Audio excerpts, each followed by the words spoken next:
প্রিয় শিক্ষার্থী বন্ধুরা, আশা করি সবাই ভালো আছেন, সুস্থ আছেন, নিরাপদে আছেন।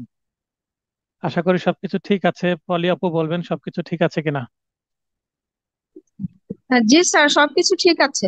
শোনা যাচ্ছে আচ্ছা, ক্লিয়ার। আচ্ছা, ঠিক আছে। তো আপনার অনুরোধে আমরা প্রথমেই শুরু করছি হচ্ছে ড্রাফটিং। আমরা সিভিল অনেক ড্রাফটিং ধন্যবাদ করব। স্যার। আচ্ছা, ঠিক আছে, বোঝার চেষ্টা করেন।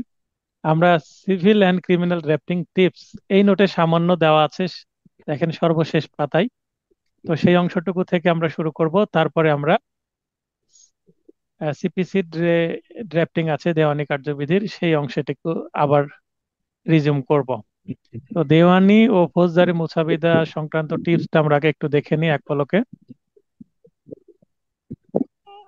আপনার সম্ভবত হেডফোন নড়ার কারণে এখানে একটা সাউন্ড হয়। আপনি কি মানে ইয়ারফোন ইউজ করছেন? হ্যাঁ, না স্যার, ইয়ারফোন ইউজ করছি না। আচ্ছা, আমি তাহলে নিচ্ছি। আপনি কি ফোনটাকে নাড়াচাড়া করছেন? জি, একটু নাড়াচাড়া হয়েছে। হ্যাঁ, ফোন মুভ করা যাবে না, আপনি ফোন রাখেন কিন্তু এক জায়গায় রেখে দেন। ফোন মুভ আচ্ছা, করলে ঠিক। সেই সেইটা সাউন্ডে আসছে এবং আমার কানেও বাজছে। Sorry sir. আচ্ছা, আচ্ছা, এখনো সেটাই হচ্ছে।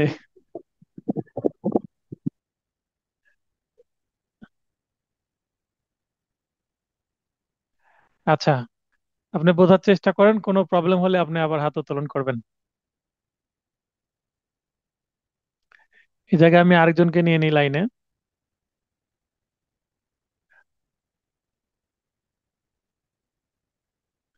ড্রাফটিং এর কার প্রবলেম আছে বেশি? হাত উত্তোলন করেন,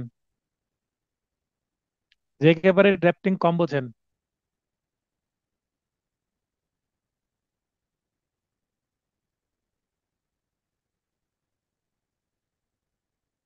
আচ্ছা, আব্দুল মাজিদ ভাই, লাইনে আসেন। আসসালামু আলাইকুম স্যার। হ্যাঁ, ওয়ালাইকুম আসসালাম। ভালো আছেন স্যার? হ্যাঁ, আশা করি নয়েজ হবে না আপনার, একটু লাইনে থাকবেন, ঠিক আছে? জি স্যার। হ্যাঁ, তো আমরা আজকে সিভিল ড্রাফটিং পড়বো, তার আগে এই জায়গাটুকু আমরা একটু ক্লিয়ার হবো। হ্যাঁ, জি স্যার। এই জায়গায় যে দেওয়ানি মুসাবিদা, মুসাবিদা শব্দের অর্থ কি? মুসাবিদা মানে রচনা করা। মুসাবিদা অর্থ কি? রচনা করা। যেমন আমরা ছোটকালে কি শিখেছি? বাক্য রচনা করুন, একটা শব্দ দেওয়া থাকতো, সেখান থেকে একটা বাক্য রচনা করতে হতো। অথবা প্রবন্ধ রচনা করুন। প্রবন্ধ রচনাটা কি? আমরা রচনা বলি, আসলে এটা প্রবন্ধ রচনা। রচনা শব্দের অর্থ লিখা। হ্যাঁ, আর মুসাবিদা শব্দের অর্থ কিন্তু ইংরেজি ড্রাফটিং, বাংলায় হচ্ছে মুসাবিদা। এটার অর্থ হচ্ছে লিখতে হবে, দরখাস্ত লিখতে হবে। মুসাবিদা মানে লিখতে হবে।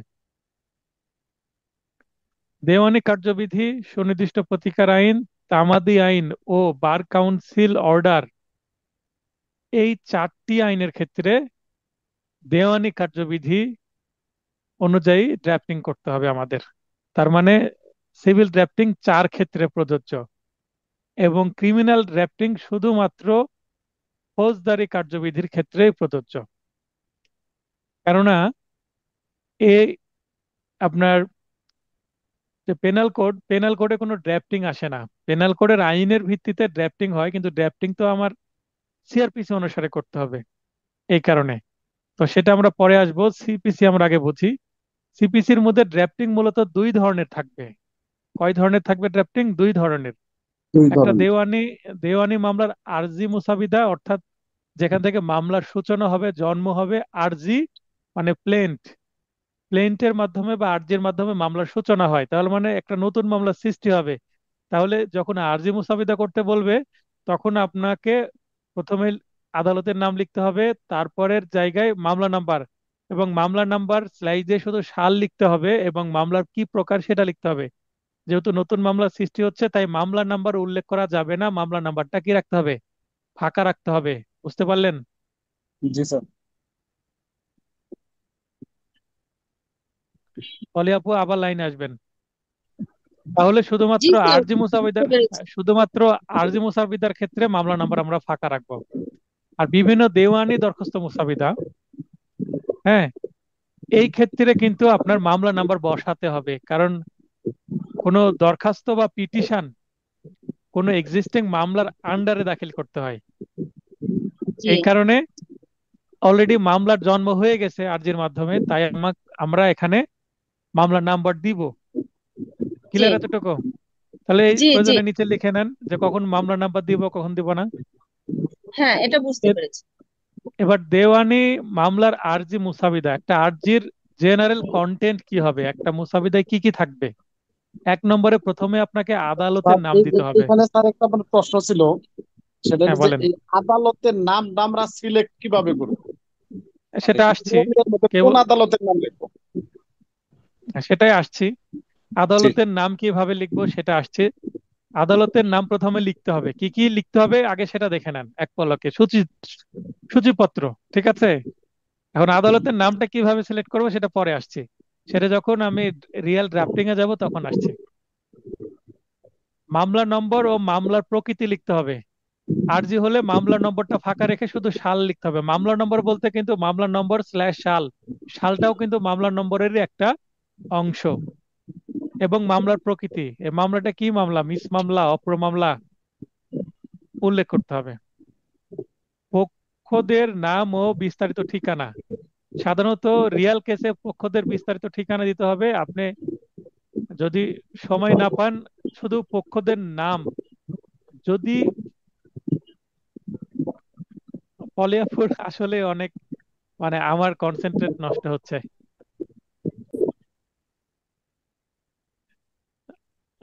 এখানে পক্ষদের নাম বলতে এখানে ক খ দিয়ে দিবেন। ক, খ, বাদী ক, বিবাদী খ, এভাবে দিবেন। আর যদি উল্লেখ করা থাকে প্রশ্নে বাদী বিবাদীর নাম, যে রহিম করিমের বিরুদ্ধে একটি স্থাবর সম্পত্তি খাস বেদখল বা খাস উদ্ধারের মামলা করলেন, এই ধরনের যদি উল্লেখ থাকে, ব্যক্তি ঘোষণামূলক মামলা করলেন, তাহলে বাদী বিবাদীর নাম দেওয়া আছে, সেক্ষেত্রে আপনি বাদী বিবাদী নাম উল্লেখ করে দিলেন। আর না দেওয়া থাকলে ইচ্ছা মতো ক খ দিয়ে দিলেন।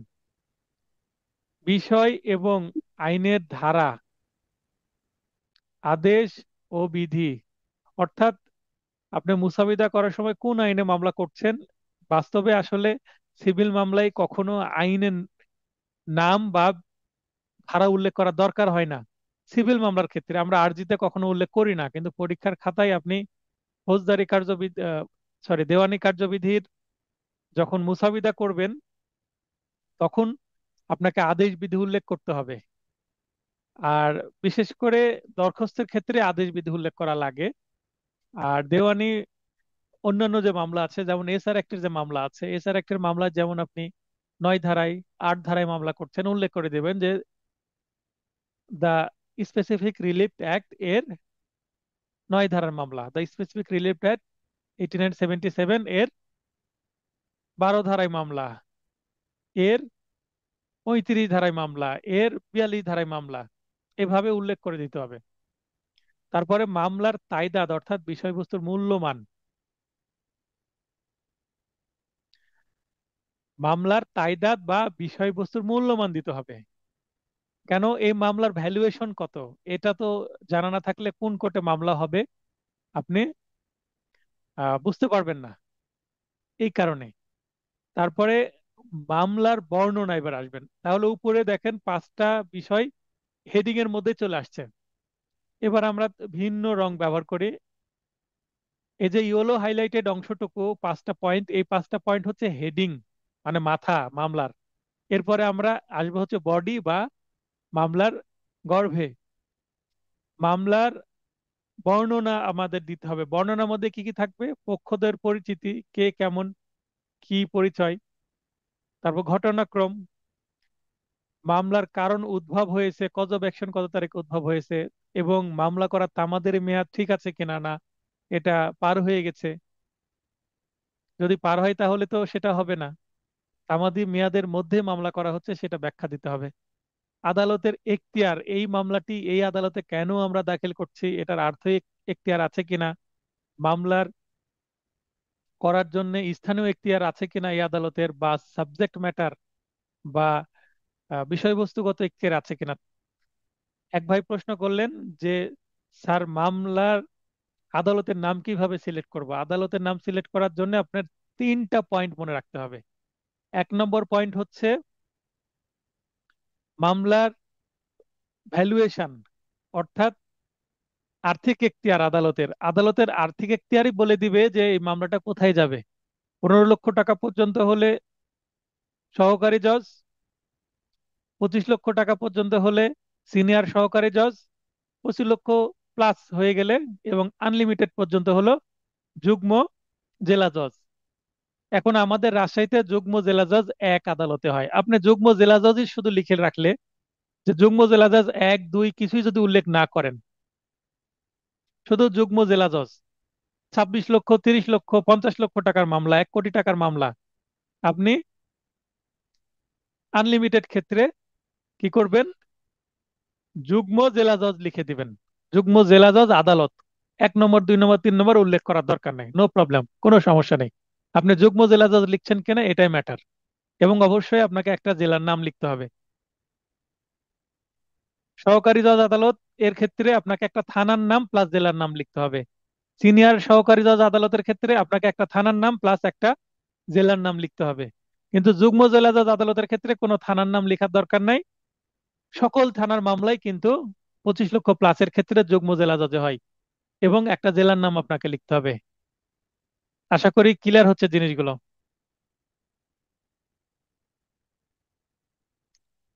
হ্যাঁ, আব্দুল মাজিদ ভাই লাইনে আসবেন। জি, আসসালামু আলাইকুম স্যার। হ্যাঁ, তাহলে টাকার ভিত্তিতে আপনি বুঝতে পারলেন কিনা যে কোন জি জায়গায় যাবে, স্যার। সহকারী, সিনিয়র সহকারী, জেলা জজ।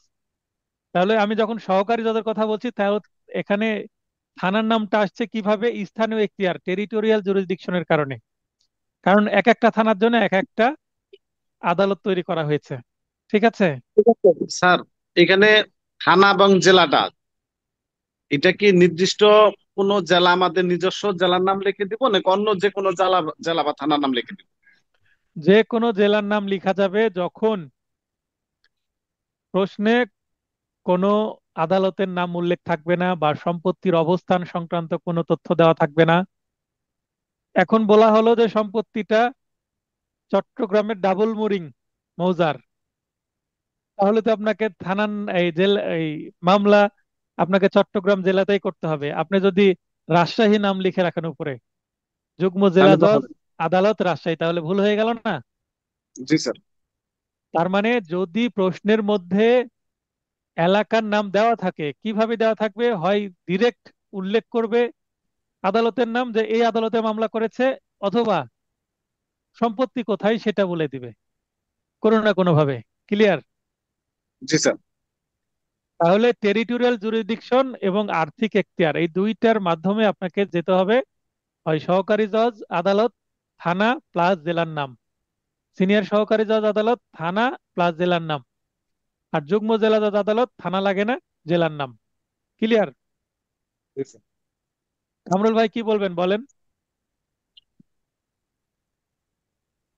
ভাই আমি আপনি বলছি লাইনে যে আছেন। থানার নাম দিব না উপজেলার নাম দিব?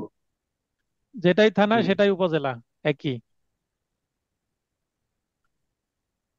যেটাই থানা সেটাই উপজেলা, না, সেটা তো পার্থক্য নাই। হলো না। আমার যেমনি থানা, ভাই আমার থানা হলো বেলপুকুর, উপজেলা হলো হ্যাঁ, পুঠিয়া। হ্যাঁ, হ্যাঁ, আপনার থানা বেলপুকুর, বেলপুকুর নামে সম্পত্তিতে কোনো নাম আছে? মানে এই যে না, যদি আপনি খতিয়ান তুলতে যান, তাহলে পুঠিয়াই তো আসবে, বেলপুকুর আসবে? না, তাহলে এই যে থানা, এই থানাটা এখনো সিভিল মামলার ক্ষেত্রে বেলপুকুর নাম আসেনি। বেলপুকুর নামে কোনো আপনার ইচ্ছে, মানে খতিয়ান বের হয়েছে? না, বেলপুকুর নামে যদি খতিয়ানও নাই, বেলপুকুর বলে কোনো বেল আচ্ছা, বেলপুকুর কোর্টও নামে নাই কোনো তো। সিভিল, বেলপুকুর নামে কোনো সিভিল কোর্ট নাই, বেলপুকুর খতিয়ান নাই। আচ্ছা, এই কারণে ওটা পুঠিয়াই হবে। জি, ক্লিয়ার? ক্লিয়ার? জি, জি, জি। যদি বেলপুকুর বেলপুকুর নামে খতিয়ান চলে বিএস খতিয়ান, তখন বেলপুকুর নামে সহকারী জজ আদালতও তৈরি হবে। আর বেলপুকুর যেহেতু মেট্রোপলিটন এলাকায়, তখন সদর কোর্টে হবে। বুঝতে পেরেছেন? জি। ঠিক আছে। এবার কামরুল হাসান ভাই বলতে কি পারভেজ ভাই বলছেন? জি জি। তা আপনি কামরুল হাসান লিখছেন কেন? আপনি পারভেজ নামে ভর্তি নাম হয়েছেন। কামরুল হাসান পারভেজ। আচ্ছা ঠিক আছে, আজকে আমি বুঝতে পারলাম। ঠিক আছে, ধন্যবাদ ভাই। এই কারণে আমি, আর আপনি পরীক্ষা দিচ্ছেন না আচ্ছা। কেন? আতাউর এবং ফারুক পরীক্ষা দিয়ে কোর্টে এসে আমার কাছ থেকে খাতা দেখে নিয়ে যাচ্ছে। আপনি ওটা করবেন, পরীক্ষা দিবেন, ঠিক আছে? আতাউরের সাথে যোগাযোগ করে কিভাবে তারা কোর্টে আমার সাথে বসে সরাসরি একটু হেল্প নিচ্ছে সেটা একটু বুঝে নিয়ে সেগুলো করবেন। জি, আচ্ছা আলাপ তাহলে, হয়েছে অবশ্য আমি। হ্যাঁ, তাহলে নেক্সট পরীক্ষা অবশ্যই দিবেন। পরশুদিন পরীক্ষা আছে। তাহলে আমরা পাচ্ছি জি পিকুইনারি জুরিডিকশন বা আর্থিক এখতিয়ার, 2 নম্বর হচ্ছে স্থানীয় এখতিয়ার। এই দুইটার মাধ্যমে কোর্টের নাম সিলেক্ট করব। এবং আরেকটা আছে সাবজেক্ট ম্যাটার এখতিয়ার বা বিষয়বস্তু এখতিয়ার। বিষয়বস্তু এখতিয়ারটা কি? যেমন একটা উইল, উইল বাস্তবায়ন করার মামলাকে বলে উইল প্রবেটের মামলা। উইল প্রবেটের মামলার অরিজিনাল জুরিডিকশন হচ্ছে জেলা জজের। সাকসেশন মামলার অরিজিনাল জুরিডিকশন বা আদি এখতিয়ার হচ্ছে জেলা জজের। এটা সহকারী জজ বা যুগ্ম এখানে ডিরেক্ট করা যায় না। তাহলে সাকসেশন এবং আপনার উইল প্রবেটের মামলা এবং অর্থঋণ আদালতের যে সিভিল মামলা, সেগুলো জেলা জজের করার কথা, কিন্তু জেলা জজ নিজে করে না, বলে যে এটা আমি করতে পারবো না।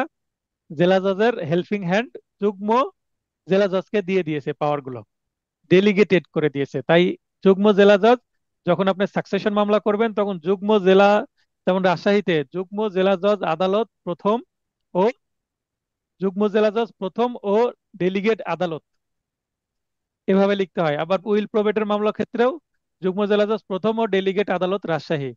আবার যখন অর্থঋণ আদালতের মামলা করবেন, তখনও যুগ্ম জেলা জজ আদালত প্রথম ও ডেলিগেট আদালত। এটা উল্লেখ করতে হবে কেন? কারণ এটা জেলা জজের কথা করার কথা ছিল, জেলা জজ না করে যুগ্ম জেলা জজের মাধ্যমে করছে। তাই আমাদের রাজশাহীর প্র্যাকটিস হচ্ছে এটা। তাহলে যখন আপনি দেখবেন সাকসেশন মামলা, সাকসেশন মামলা হচ্ছে উত্তরাধিকার এর, মনে করেন একজন ব্যক্তি মারা গেছে, তার ব্যাংকে সম্পত্তি আছে, ব্যাংক কর্তৃপক্ষ বলল আদালত থেকে আপনি ওয়ারিশন সনদ নিয়ে আসেন।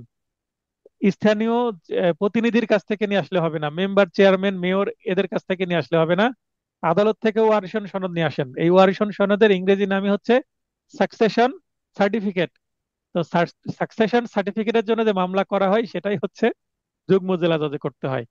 এখন মামলার পরিমাণ যদি 5 লক্ষ টাকারও হয়, তারপরেও কিন্তু মামলার পরিমাণ যদি 5 লক্ষ টাকা হয়, তাও যুগ্ম জেলা জজে যাবে, 25 লক্ষ প্লাস হওয়ার দরকার হবে না, কারণ এটা সাকসেশনের মামলা। তাই এটা হচ্ছে ডেলিগেট পাওয়ার মূলে জেলা জজ থেকে চলে আসছে হচ্ছে যুগ্ম জেলা জজের কাছে। আর নাজমা নাহিদ কি বলবেন বলেন? আচ্ছা, আমি আসলে এটি একটু বুঝতে পারলাম না। যে থানা থাকলে সহকারীতে হবে, সহকারী জজে হবে, আর যুগ্ম জেলা জজে হবে, এটা একটু বুঝতে পারলাম, এটা একটু ক্লিয়ার হতে চাচ্ছিলাম। আচ্ছা, প্রথম দিকের যে ক্লাস, সেই ক্লাসে ছিল যে আদালত, দেওয়ানি আদালত আইন বলে একটা আইন আছে 1882 সালের। সেইটা 21 সালে অ্যামেন্ডমেন্ট হয়, হয়ে বলা হচ্ছে যদি মামলার অ্যামাউন্ট 15 লক্ষ টাকা হ্যাঁ পর্যন্ত হয়, তাহলে এটা সহকারী জজের কাছে মামলা ফাইলিং করতে হবে। এটা হচ্ছে হ্যাঁ, ঠিক আদালতের আছে। আর্থিক এখতিয়ার। হ্যাঁ। তো জি। আপনি সহকারী জজের কাছে যখন যাবেন, প্রতিটা থানার জন্য আলাদা আলাদা সহকারী জজ ফিক্সড করা আছে। যেমন আমাদের রাজশাহীতে ও পুঠিয়া একটা থানার নাম, পুঠিয়া সহকারী জজ। তো পুঠিয়ার সাথে আমি আবার রাজশাহী যুক্ত করে দিব, তাহলে আমি লিখবো সহকারী জজ আদালত পুঠিয়া রাজশাহী। তার মানে এটা বোঝা যাচ্ছে পুঠিয়া আচ্ছা। থানার আন্ডার, পুঠিয়া থানার আন্ডারে যে সম্পত্তিগুলো আছে তার জন্য আলাদা পুঠিয়া সহকারী জজ আছে, সেই কোর্টে আমি মামলা করছে। এবং থানার নামের সাথে আবার আমাকে জেলার নাম লিখতে হবে, যে জেলার রাজশাহীর, অথবা শেষে রাজশাহী কথাটা লিখতে হবে, রাজশাহী প্রথমে অথবা মানে জাস্ট শেষে। আমি যখন ওই ইসের নাম লিখি তখন বিবাদী অ্যাড্রেস দিই তখন ওইটা লিখতে হবে? না, আদালতের নামের বক্তব্য চলছে। থানা এবং জেলে লিখতে হবে? আদালতের নামের কথা চলছে। ও আচ্ছা আচ্ছা এক ভাই প্রশ্ন করছে, স্যার আদালতের নাম কি লিখবো বুঝতে পারি আচ্ছা না আচ্ছা ড্রাফটিং প্রশ্ন দেখে। এটা এখন আদালতের নাম কিভাবে সিলেক্ট করব সেটা বোঝানো হচ্ছে, ঠিক আছে? আর পক্ষদের নাম ও ঠিকানাতে আচ্ছা আচ্ছা স্যার। জি জেলা স্যার, ওকে জেলা স্যার। থানা কিচ্ছু দেওয়ার দরকার নাই। জাস্ট পক্ষর নাম যদি প্রশ্ন থাকে রহিম করিম, রহিম করিম দিয়ে দিলেন, না থাকলে ক খ দিয়ে দিবেন, দ্যাটস অল। ঠিকানা দেওয়ার দরকার নাই। আচ্ছা, মহিউদ্দিন ভাই কি আচ্ছা আচ্ছা বলতে স্যার, চাচ্ছেন বলেন। ওকে স্যার, সালাম। নয়েজ না হলে লাইনে থাকতে পারেন যারা আছেন। মহিউদ্দিন ভাই দ্রুত লাইনে আসেন। মহিউদ্দিন, কিশোরগঞ্জ।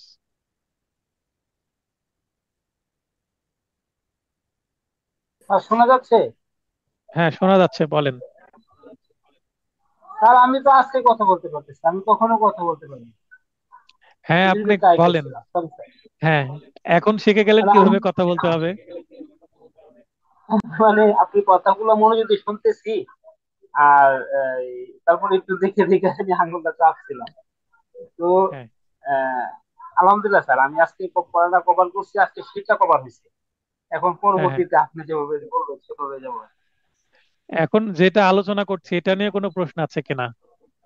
না স্যার, এটা আপনি খুব ফাইন বুঝেছেন। আমি আসলে কথা বলতে চাচ্ছিলাম, তো সিস্টেমটা জানতে চাইছিলাম। আমি সময়টা আচ্ছা, নষ্ট ঠিক করলাম। আছে। আপনার নয়েজ না হলে লাইনে থাকেন, যখন কথা বলতে চাইবেন ওই যে হাত উত্তোলনের অংশ চলে যাবেন, ঠিক আছে? জি স্যার। আচ্ছা, এখন আসি আদালতের নাম চেনার যে উপায়, সেটা তিনটা উপায়। কত টাকার মামলা মানে আর্থিক এখতিয়ার, কোন এলাকার মামলা অর্থাৎ টেরিটোরিয়াল জুরিসডিকশন বা স্থানীয় এখতিয়ার, এবং সাবজেক্ট ম্যাটার। এটা নর্মাল মামলা হলে টাকার পরিমাণ এবং স্থান দেখেই আদালতের নাম সিলেক্ট করা যাবে, যে এটা সিনিয়র সহকারী জজ, না সহকারী জজ, না যুগ্ম জেলা জজ।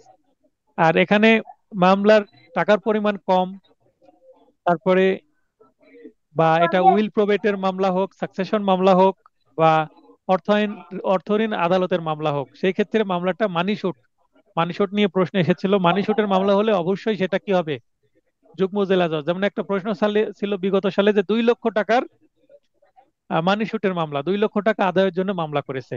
তো 2 লক্ষ টাকার মামলা তো সহকারী জজ আদালতে হওয়ার কথা, যুগ্ম জেলা জজ আদালতে হয়ে আছে। কেন যুগ্ম জেলা জজ আদালতে হবে? কারণ মানি শুট মামলা বা অর্থঋণ আদালতের মামলা ডিরেক্ট জেলা জজে করার কথা, জেলা জজ ডিরেক্ট নেয় না। জেলা জজ দায়িত্ব দিয়ে দিয়েছে হচ্ছে যুগ্ম জেলা জজকে। যার নয়েজ হবে তারা দয়া করে নিজেদের মিউট করে রাখবেন। আচ্ছা, ফারুক ভাই হাত উত্তোলন করেছেন দেখছি। ফারুক ভাই আসেন। ভাই আমি বলতে লা- চাচ্ছিলাম যে 4 নাম্বার যে পয়েন্টটা, যে বিষয় এবং আইনে ধারা ও আদেশ ও বিধি, এটা হুম। উল্লেখ করা কতখানি যৌক্তিক এবং কতখানি করা দরকার, ধারাটা বিশেষ করে বিধিটা। আচ্ছা, আদেশ ও বিধি, মনে করেন যে এখানে আপনি যদি পার্মানেন্ট ইনজাংশনের মামলা করেন, ঠিক আছে? হুম হুম বাস্তবে বাস্তবে আমরা আদেশ বিধি উল্লেখ করি না, কিন্তু আমরা হুম পিটিশনের সময় করি শুধু। হুম পিটিশনের সময় করি, এবং 151 ধারা যদি কোনো জায়গা হুম থাকে যে 151 ধারার হেল্প নিতে হয় সহ হুম আহ, আপনার সহজাত ক্ষমতার, তখন আমরা হুম দরখাস্ত দিয়ে করি। এখন হুম আর্জির সময় লাগবে কিনা, যদি হুম মনে করেন যে বারবার হো হো না করে শোনেন, তো মনে করেন যে আর্জি লেখার সময় আপনি স্থাবর সম্পত্তি দখল উদ্ধারে মামলা করবেন, 8 ধারায় করবেন না 9 ধারায় করবেন, আপনাকে উল্লেখ করে দিতে হবে। কোথায় উল্লেখ করতে হবে? আপনি পরীক্ষার খাতায়। বাস্তবে উল্লেখ না করলেও হবে।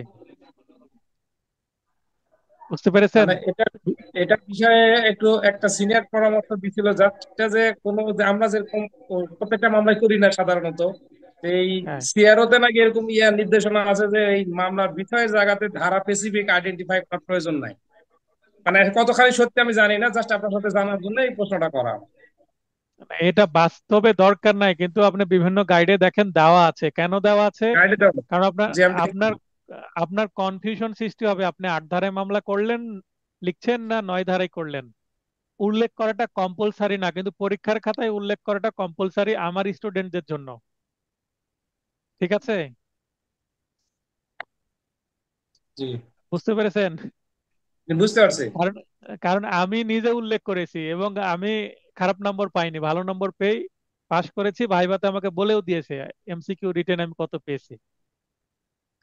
আচ্ছা, এই কারণে আমার কনফিডেন্ট আছে যে কিভাবে কাজ করতে হবে। এবং যারা খাতা দেখে তাদের সাথে দু একজনের সাথে কথাও হয়েছে যে এই ড্রাফটিং বিষয়ে, যেখানে আমি যখন পরীক্ষা দিই বিভিন্ন গাইডে বিভিন্ন ভাবে আছে। যেমন একটা স্বনামধন্য গাইডে কি দেওয়া আছে, হলফনামা ও সত্যপাঠ একসাথে দেওয়া আছে আরজির মধ্যে। জি, তো এইটা একটা বড় ধরনের ভুল। আরজি সত্যপাঠ মানে আরজিতে সত্যপাঠ থাকবে, দরখাস্তে হলফনামা থাকবে। আরজিতে জি, সত্যপাঠ হলফনামা একসাথে কখনো ব্যবহার হবে না, এটা বড় ধরনের জি, ভুল। আচ্ছা, এরপরে আসছি, আদালতের নাম সিলেক্ট হয়ে গেল, মামলা নম্বর প্রকৃতি দিয়ে দিলেন, কি মামলা বুঝতে তো পারছেন।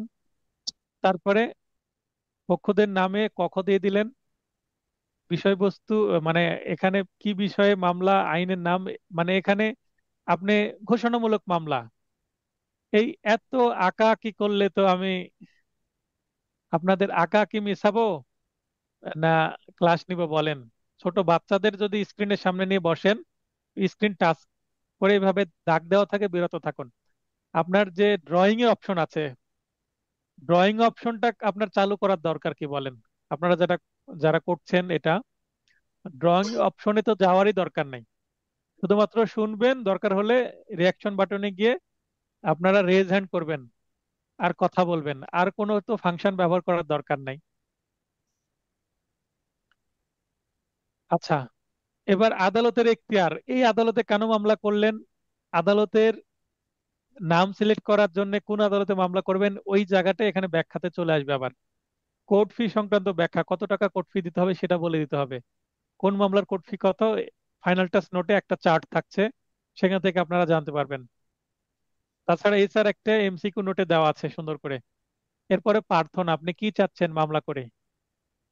তারপর সম্পত্তির তফসিল যদি থাকে, সম্পত্তির চৌহদ্দি যদি থাকে, এখানে চৌহদ্দির সাথে হাত নকশা যুক্ত করা যেতে পারে। কিছু কিছু জায়গায় হাত নকশা লাগবে, কিছু কিছু জায়গায় লাগবে না, না দিলেও সমস্যা নাই। তারপরে সত্যপাঠ, সত্যপাঠ বা ভেরিফিকেশন, এটা গেল আরজি সংক্রান্ত মুসাবিদার অংশ। এরপরে বিভিন্ন দেওয়ানি দরখাস্ত সংক্রান্ত যে অংশ, এখানেও আদালতের নাম। হ্যাঁ, রনি আপু বলেন। আসসালামু আলাইকুম।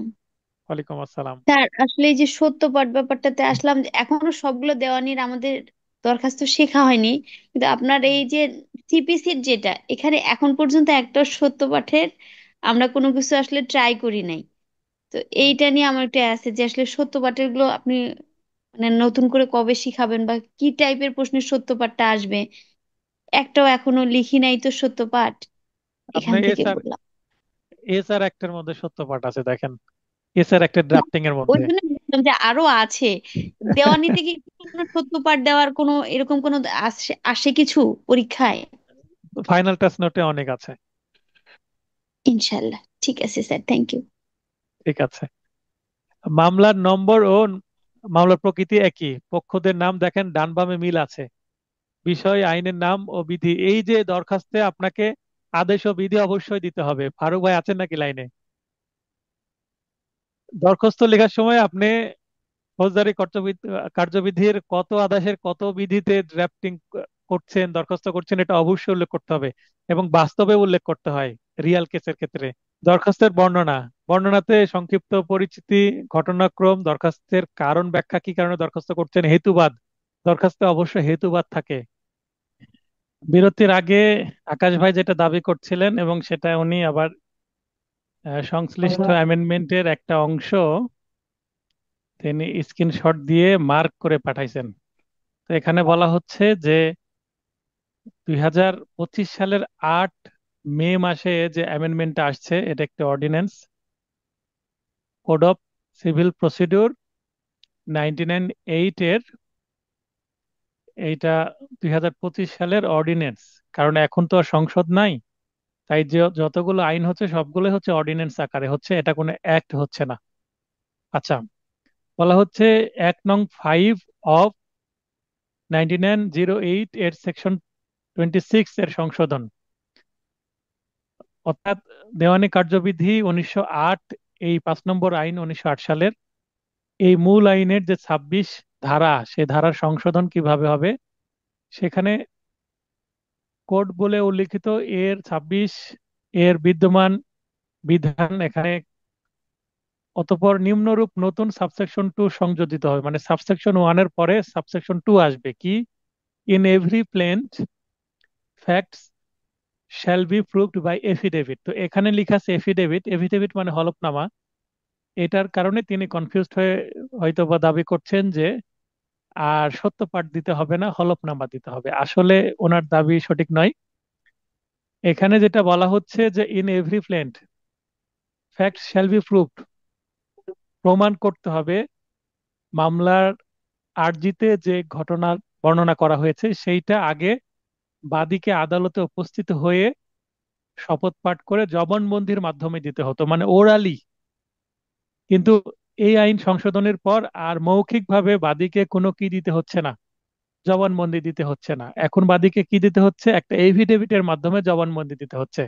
অলরেডি আমাদের রাজশাহী কোর্টে আমি একটা মামলায় দাখিল করেছি, বাদীকে জবানবন্দি মুখে দিতে হচ্ছে না, এফিডেভিটের মাধ্যমে দিতে হচ্ছে। এটাই সেই এফিডেভিট যেটা মানে পিএইচ পর্যায়ে সাক্ষী শুরু হলে এটা দিতে হবে। তো এখানে মামলার শেষে যে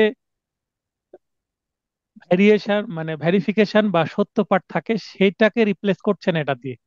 যদি সেটাকে রিপ্লেস করতো তাহলে এখানে লেখা থাকতো যে সাবস্টিটিউটেড বাই এফিডেভিট, তাহলে কি সাবস্টিটিউট হতো, ভেরিফিকেশন। ভেরিফিকেশন কথাটা এখানে তো নাই, যে ভেরিফিকেশনকে সাবস্টিটিউট করছে এফিডেভিট, এরকম কোনো কিছু না। আরজির কন্টেন্ট নিয়ে কোনো পরিবর্তন না এখানে। এই সিআরপিসি যে পরিবর্তনটা হয়েছে বেসিক্যালি প্রসিডিউর পরিবর্তন করেছে, কিন্তু মেন যে কন্টেন্ট সেগুলো নিয়ে কোনো পরিবর্তন আসেনি। প্রসিডিউর পরিবর্তনের মূল কারণ হচ্ছে মামলা যেন দ্রুত হয়। রনি আপু বুঝতে পেরেছেন? জি স্যার, বুঝতে পারছি। তার মানে সত্য পাঠ থাকবে। এই কারণে আপনাদেরকে আমি বলি যে আপনারা শিওর না হয়ে না বুঝে কনফিউজ করবেন না আমাকে লাইভ ক্লাসে। আর আমার সাথে যদি আলোচনা করতেই চান ক্লাসের আগে আমার সাথে কথা বলেন। আমার নোটে অসঙ্গতি দেখলেন যে সত্য পাঠ কথাটা আছে আমি এখনো সংশোধন করিনি, তাহলে নিশ্চয়ই আমার সাথে আপনাকে এই অ্যামেন্ডমেন্ট নিয়ে আগে কথা বলতে হতো। লাইভ ক্লাসে কথা বলে সময় নষ্ট করা বা কনফিউজ করার দরকার নেই। হ্যাঁ মিরাজ ভাই, কি বলবেন? মিরাজুল ইসলাম। আসসালামু আলাইকুম স্যার। ওয়ালাইকুম আসসালাম।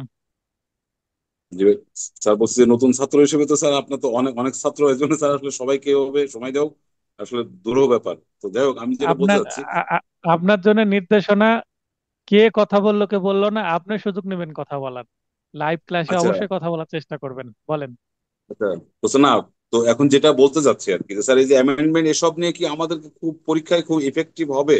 আমরা মূলত হ্যাঁ, যে যে পরীক্ষার জন্য যে প্রশ্ন প্যাটার্ন যে ধরনের আমাদের সেখানে থাকাটাই মনে বেটার, আমি মনে করি, এটা ব্যক্তিগত আমার মতামত। হ্যাঁ, না আর ঠিক সেই আছে। সাথে স্যার, এখানে না সত্য পাঠ দিব না এভিডেভিট দিব, এটা তো গুরুত্বপূর্ণ একটা বিষয়। এখন উনি অ্যামেন্ডমেন্টের কথা বললেন, অ্যামেন্ডমেন্টে সত্য পাঠ আছে, সত্য পাঠকে বাতিল করা হয়নি, এগুলো তো ক্লিয়ার হওয়া তো দরকার। সেই ওনার অ্যাপ্রোচও অ্যামেন্ডমেন্টটা ঠিক স্যার আছে। কতটুকু এখন আমরা যে গতানুগতিক যে এসে যে ধাঁচে আমরা যে প্যাটার্নে পরীক্ষা দিচ্ছি, নতুন যে অ্যামেন্ডমেন্টটা এটা আইন আকারে এসে এটাকে হলো স্টাবলিশ হওয়ার জন্য স্যার এটা সময়ের ব্যাপার। তো সেটা এই আসন্ন লিখিত পরীক্ষায় এটার যদি নাও লিখি হবে আমার গতানুগতিক যেভাবে আছে সেটাতে লিখলে কি আমি কি তাতে কি হলো মানে আমার নাম্বার পাবো না? এখানে যেমন না উদাহরণস্বরূপ বলি, এখানে না এখানে স্যার এক- আপনি কালকে যেটা শেখাইলেন মুলতবির বিষয়টা, হুম মুলতবি হুম, যে আগে 6টা থেকে এখন 4টাতে আসছে, এটা তো খুবই গুরুত্বপূর্ণ। এবং মুলতবির প্রশ্ন আসলে ডেফিনেটলি আমাদের 4টা দিয়ে করা উচিত, যে না নতুন আইন সম্পর্কে, কিন্তু হলো আমি যেহেতু এটা লিখিত পরীক্ষার্থীদের ব্যাস, তারা এইটুকু ম্যাডাম আমি খবর একটু বলতে রাখবে। চাই। জি জি জি জি ভাই। বলেন বলেন। আচ্ছা ম্যাডাম, আমি একটু বলতে চাই, কালকে যে মুলতবি এবং যে ইসের বিষয় যে দুটো টপিকস নিয়ে কথা মানে হয়েছে, এটা কিন্তু গত 22 সালের একের ক এবং দুইয়ের কতে দুইটা প্রশ্নই হয়ে গেছে। এখন এই প্রশ্নটা কতটুকু রিপিট হবে এটাও আমি স্যারকে অবশ্যই একটা মেসেজ করছি, আর দেখছেন কিনা আপনি জানি না। না এখানে সেখান থেকে একটা প্রশ্ন আসছে, 22 সালে আসছে, 23 সালে তো আসেনি, রিপিট হতে পারে। হ্যাঁ, এখন তো স্যার হচ্ছে যে ঠিক আছে স্যার, আমি কিন্তু আপনাকে মেসেজ করছি যে স্যার এটা কতটুকু ইফেক্টিভ, আর আমি আপনার অ্যাডভাইস চাচ্ছি, প্রত্যাশা করছি যে স্যার হলো ড্রাফটিং এবং ইসের বিষয়গুলো বিশেষ করে হচ্ছে যে আহ, ওই জায়গাগুলোতে আর কি আমি ব্যক্তিগতভাবে খুব হচ্ছে আমার জন্য উইকনেস আর কি বলে মনে করি, যেহেতু আমার পরীক্ষা আমি রেজাল্ট হয়ে হয় নাই আমার রেজাল্ট, এই জন্য আর কি আমি তো হতভাগা একজন এরকম আর কি। আমি এটা এটা বারবার রেজাল্টটা বলছি ছিল আপনাদের যে আমার রেজাল্টটা। ফাইনাল টাচ নোটটা জাস্ট প্রবলেমেটিক কোশ্চেন এবং ড্রাফটিং কে ফোকাস করেই তৈরি করা হচ্ছে আপনাদের জন্য। সেটা অলমোস্ট ডান, সেটা রিভিশন চলছে। এবং ঠিক হলো আছে। স্যার আরেকটা বলতে চাই স্যার, আপনার যে এই ড্রাফটিং গুলো বর্তমানে যেটা আছে অ্যাজ ইট ইজ এভাবে যদি অ্যাপ্লাই করি, যদি আমি খাতায় লিখে আসি, তো স্যার সেটা তো মনে হয় বেটার, বেশ সাবলীল আছে এবং সুন্দর আছে আমার অবশ্যই, কাছে মনে হয়। অবশ্যই এটা লিখে সেটা আসতে পারলে আপনি 10-এর মধ্যে 9 পর্যন্ত পাবেন।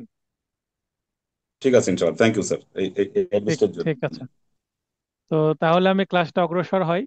আপনারা আমার সাথে থিওরিটিক্যাল কোনো বিষয়ে যদি মানে নোটের বাইরে বা নোটের কোনো পয়েন্ট নিয়ে কথা বলতে চান, লাইভ ক্লাসে না বলে আমাকে অ্যাপ্রোচ করবেন, আমি সেখানে কথা বলবো।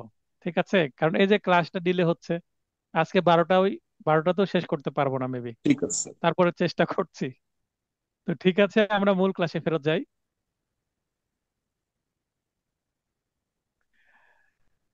তার মানে এই না যে আপনারা লাইভ ক্লাসে কথা বলবেন না, অবশ্যই কথা বলবেন। কনফিউশন থাকলে অবশ্যই বলবেন আমাকে। কিন্তু যে জিনিসটা লাইভ ক্লাসের আগেই সমাধান করে নেওয়া উচিত। আর যে তো মনে করেন 8টা বা 8:30টার দিকে বা 9টাতেও যদি আমাকে অ্যাপ্রোচ করতেন, কল দিতেন যে স্যার এই জায়গায় মনে হয় এরকম আছে, একটু দেখবেন দেখবেন তো, তখন আমি সেটা দেখে নিব। আমারও ভুল হতে পারে।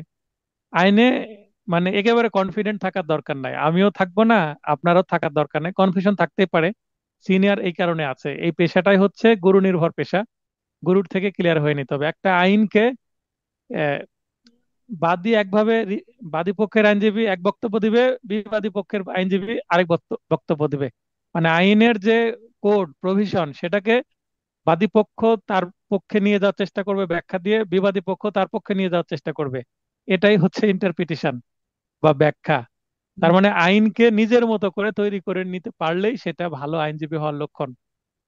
তারপরে বলছি সত্য পাঠ এটা অবশ্যই থাকবে। সত্য পাঠ দিতে হবে আর্জির ক্ষেত্রে, আর দরখাস্তের ক্ষেত্রে হলফনামা। সত্য পাঠে কি লেখা থাকে, হলফনামায় কি লেখা থাকে, সেটা আমি এই ড্রাফটিং এও আছে এই নোটের। আর যখন আমরা এসআর অ্যাক্ট পড়বো তখন তো সেখানে আরো আমি দেখতে পাবোই। তো আজকে যথারীতি ড্রাফটিং দিয়ে শুরু করছি। এইমাত্র ক্লাস শুরু হচ্ছে মনে করেন, ড্রাফটিং এর একটু ফান্ডামেন্টালস বিষয় আলোচনা হলো। এবার টপিক আসি, ড্রাফটিং। হ্যাঁ, তো এখানে নিজেদের মধ্যে কথা বললে নিজেদেরকে মিউট করে দিয়ে কথা বলেন, কারণ কানে আসছে। আরজি বা দরখাস্ত মুসাবিদা, এখানে দেখেন আরজি সংশোধনের জন্য দরখাস্ত মুসাবিদা, এটাও দরখাস্ত মুসাবিদা, এটাও দরখাস্ত মুসাবিদা, এটাও দরখাস্ত মুসাবিদা। তার মানে সিপিসি থেকে দরখাস্ত আসার সম্ভাবনাই বেশি। আর আরজি যদি আসে সেক্ষেত্রে এখানে 4টা কিন্তু দরখাস্ত লিখতে বলেছে, একটাও আরজি লিখতে বলেনি। 1 নম্বর যেমন আরজি সংশোধনের জন্য দরখাস্ত মুসাবিদা, আরজি আগেই হয়ে গেছে, আরজিতে কিছু ভুল ছিল সেটা সংশোধন চাচ্ছি, দ্যাটস অল। তাহলে 4টা হচ্ছে দরখাস্ত। তাই রনি আপু বললেন যে স্যার সবগুলাতেই তো দেখছি দরখাস্ত এবং হলফনামা, তাহলে সত্যপাঠ কোথায় আছে? হ্যাঁ, সত্যপাঠ এসআর একটা এর মধ্যে আছে। এসআর একটা ড্রাফটিং অংশ দেখেন আছে। তো আমরা পড়ি। তো এটা কি মামলা আমি দিয়েছি দেখেন, এখানে সাকসেশন মামলার একটা উদাহরণ দিয়েছি আমি, আমার একটা রিয়েল কেস। তবে হ্যাঁ, এই আরজি সংশোধন অপ্র মামলার ক্ষেত্রেও ফাইনাল টাচ নোটে থাকছে, আপনারা যেটা খুশি সেটা লিখতে পারেন। তো এখানে সাকসেশন মামলা, তাই এখানে যুগ্ম জেলা জজ, যুগ্ম বিজ্ঞ যুগ্ম, এখানে অনেকে অন্য ভাষা ব্যবহার করতে পারেন, কিন্তু আমি আদালতে না এভাবে এভাবে লিখি। অনেকে প্রথমে লেখে জেলা রাজশাহীর বলে আইনে মানে আদালতের নাম শুরু করে, তা আমি কমা দিয়ে রাজশাহী শেষে লিখি, এটা আমার স্টাইল। রাজশাহীতেও 2-3 ভাবে লেখে। তারপরে মোকাম শব্দটা লেখে, এর আগে প্রথমে লেখে মোকাম, মোকাম মানে আদালত কোথায়। আমি মোকাম শব্দটা ব্যক্তিগতভাবে এই শব্দটা আমার অপছন্দ, তাই আমি মোকাম শব্দটা কখনো আমার ড্রাফটিং এ লিখি না। আমি আইনজীবী হিসাবে আদালতে মোকাম শব্দটা কখনো ব্যবহার করি না। আমি ডিরেক্ট বিজ্ঞ দিয়ে শুরু করি, বিজ্ঞ যুগ্ম জেলা জজ প্রথম ও জেলা ডেলিগেট আদালত। জেলা ডেলিগেট আদালত কেন বলছি, সাকসেশন মামলা ডেলিগেটেড পাওয়ার বলে এই মামলার ফাইলিং উনি নিতে পারেন। এবং এটা হচ্ছে মিস মোকদ্দমা নং, এখানে 10/25। এটা যেহেতু দরখাস্ত, তার মানে 10 নম্বর মামলার আন্ডারে আমি একটা দরখাস্ত দিচ্ছি। দরখাস্তকারী গণ হচ্ছে ক। এখানে এখানে গণ আছে, গণ কেটে দিয়ে শুধু ক দিতে পারেন এখানে, বা ক সাথে খ যুক্ত করে দিতে পারেন। কারণ সাকসেশন মামলায় একাধিক যদি দরখাস্তকারী থাকে তাহলে ক খ একাধিক দিতে পারেন, বা শুধু ক এবং সাথে দিয়ে দিতে পারেন দিং। দিং মানে দিগড়, বা গং, দিং গং এরকম শব্দ ব্যবহার করতে পারেন। এভাবে থাকলেও সমস্যা নাই। প্রতিপক্ষ হচ্ছে নোটিশ বোর্ড, জেলা জজ আদালত, রাজশাহী দিং। এই যে দিং মানে দিগড়। এবং অথবা আপনারা এখানে দিতে পারেন স্থানীয় জনসাধারণ। স্থানীয় জনসাধারণ এবং নোটিশ বোর্ডকে আমরা প্রতিপক্ষ করি মামলায়। কি কারণে? কারণ নোটিশ বোর্ডে একটা সমন আমাদেরকে গেঁথে দিতে হয়, যেন সবাই দেখতে পায়, ওপেন। এই কারণে নোটিশ বোর্ডটাই হচ্ছে প্রতিপক্ষ। এরপরে বিষয়, the code of civil procedure 1908 এর আদেশ 6 বিধি 17 মতে আর্জি সংশোধনের প্রার্থনা। অর্ডার 6 রুল 17 মতেই যতগুলো প্লেন সংশোধন সবগুলো করা যায়। এই কারণেই এটা উল্লেখ করা হয়েছে। আশা করি ফারুক ভাই বুঝতে পেরেছেন যে কেন আমি আদেশ বিধি উল্লেখের কথা বলেছি। আপনাকে এখানে আদেশ বিধি উল্লেখ না করলে কিন্তু হবে না। দরখাস্তকারীগণের পক্ষে বিনীত নিবেদন এই যে, কি বলছে যে অত্র দরখাস্ত মোকদ্দমাটি উত্তরাধিকার সনদপত্রের প্রার্থনায়। সাকসেশন সার্টিফিকেট মানে উত্তরাধিকার সনদপত্র বা ওয়ারিশন সনদপত্র। অত্র দরখাস্তকারীগণ বিজ্ঞ আদালতে দায়ের করেছেন, উক্ত আর্জিটি প্রস্তুতের সময় ভুলবশত প্রয়োজনীয় কিছু তথ্য বাদ পড়েছে এবং কিছু তথ্য ভুলভাবে উপস্থাপিত হয়েছে। এমত অবস্থায় আর্জি সংশোধন হওয়া একান্ত আবশ্যক, অন্যথায় দরখাস্তকারীগণের অপূরণীয় ক্ষতি সাধিত হবে। আমি এখানে ব্যবহার করেছি চলিত ভাষা।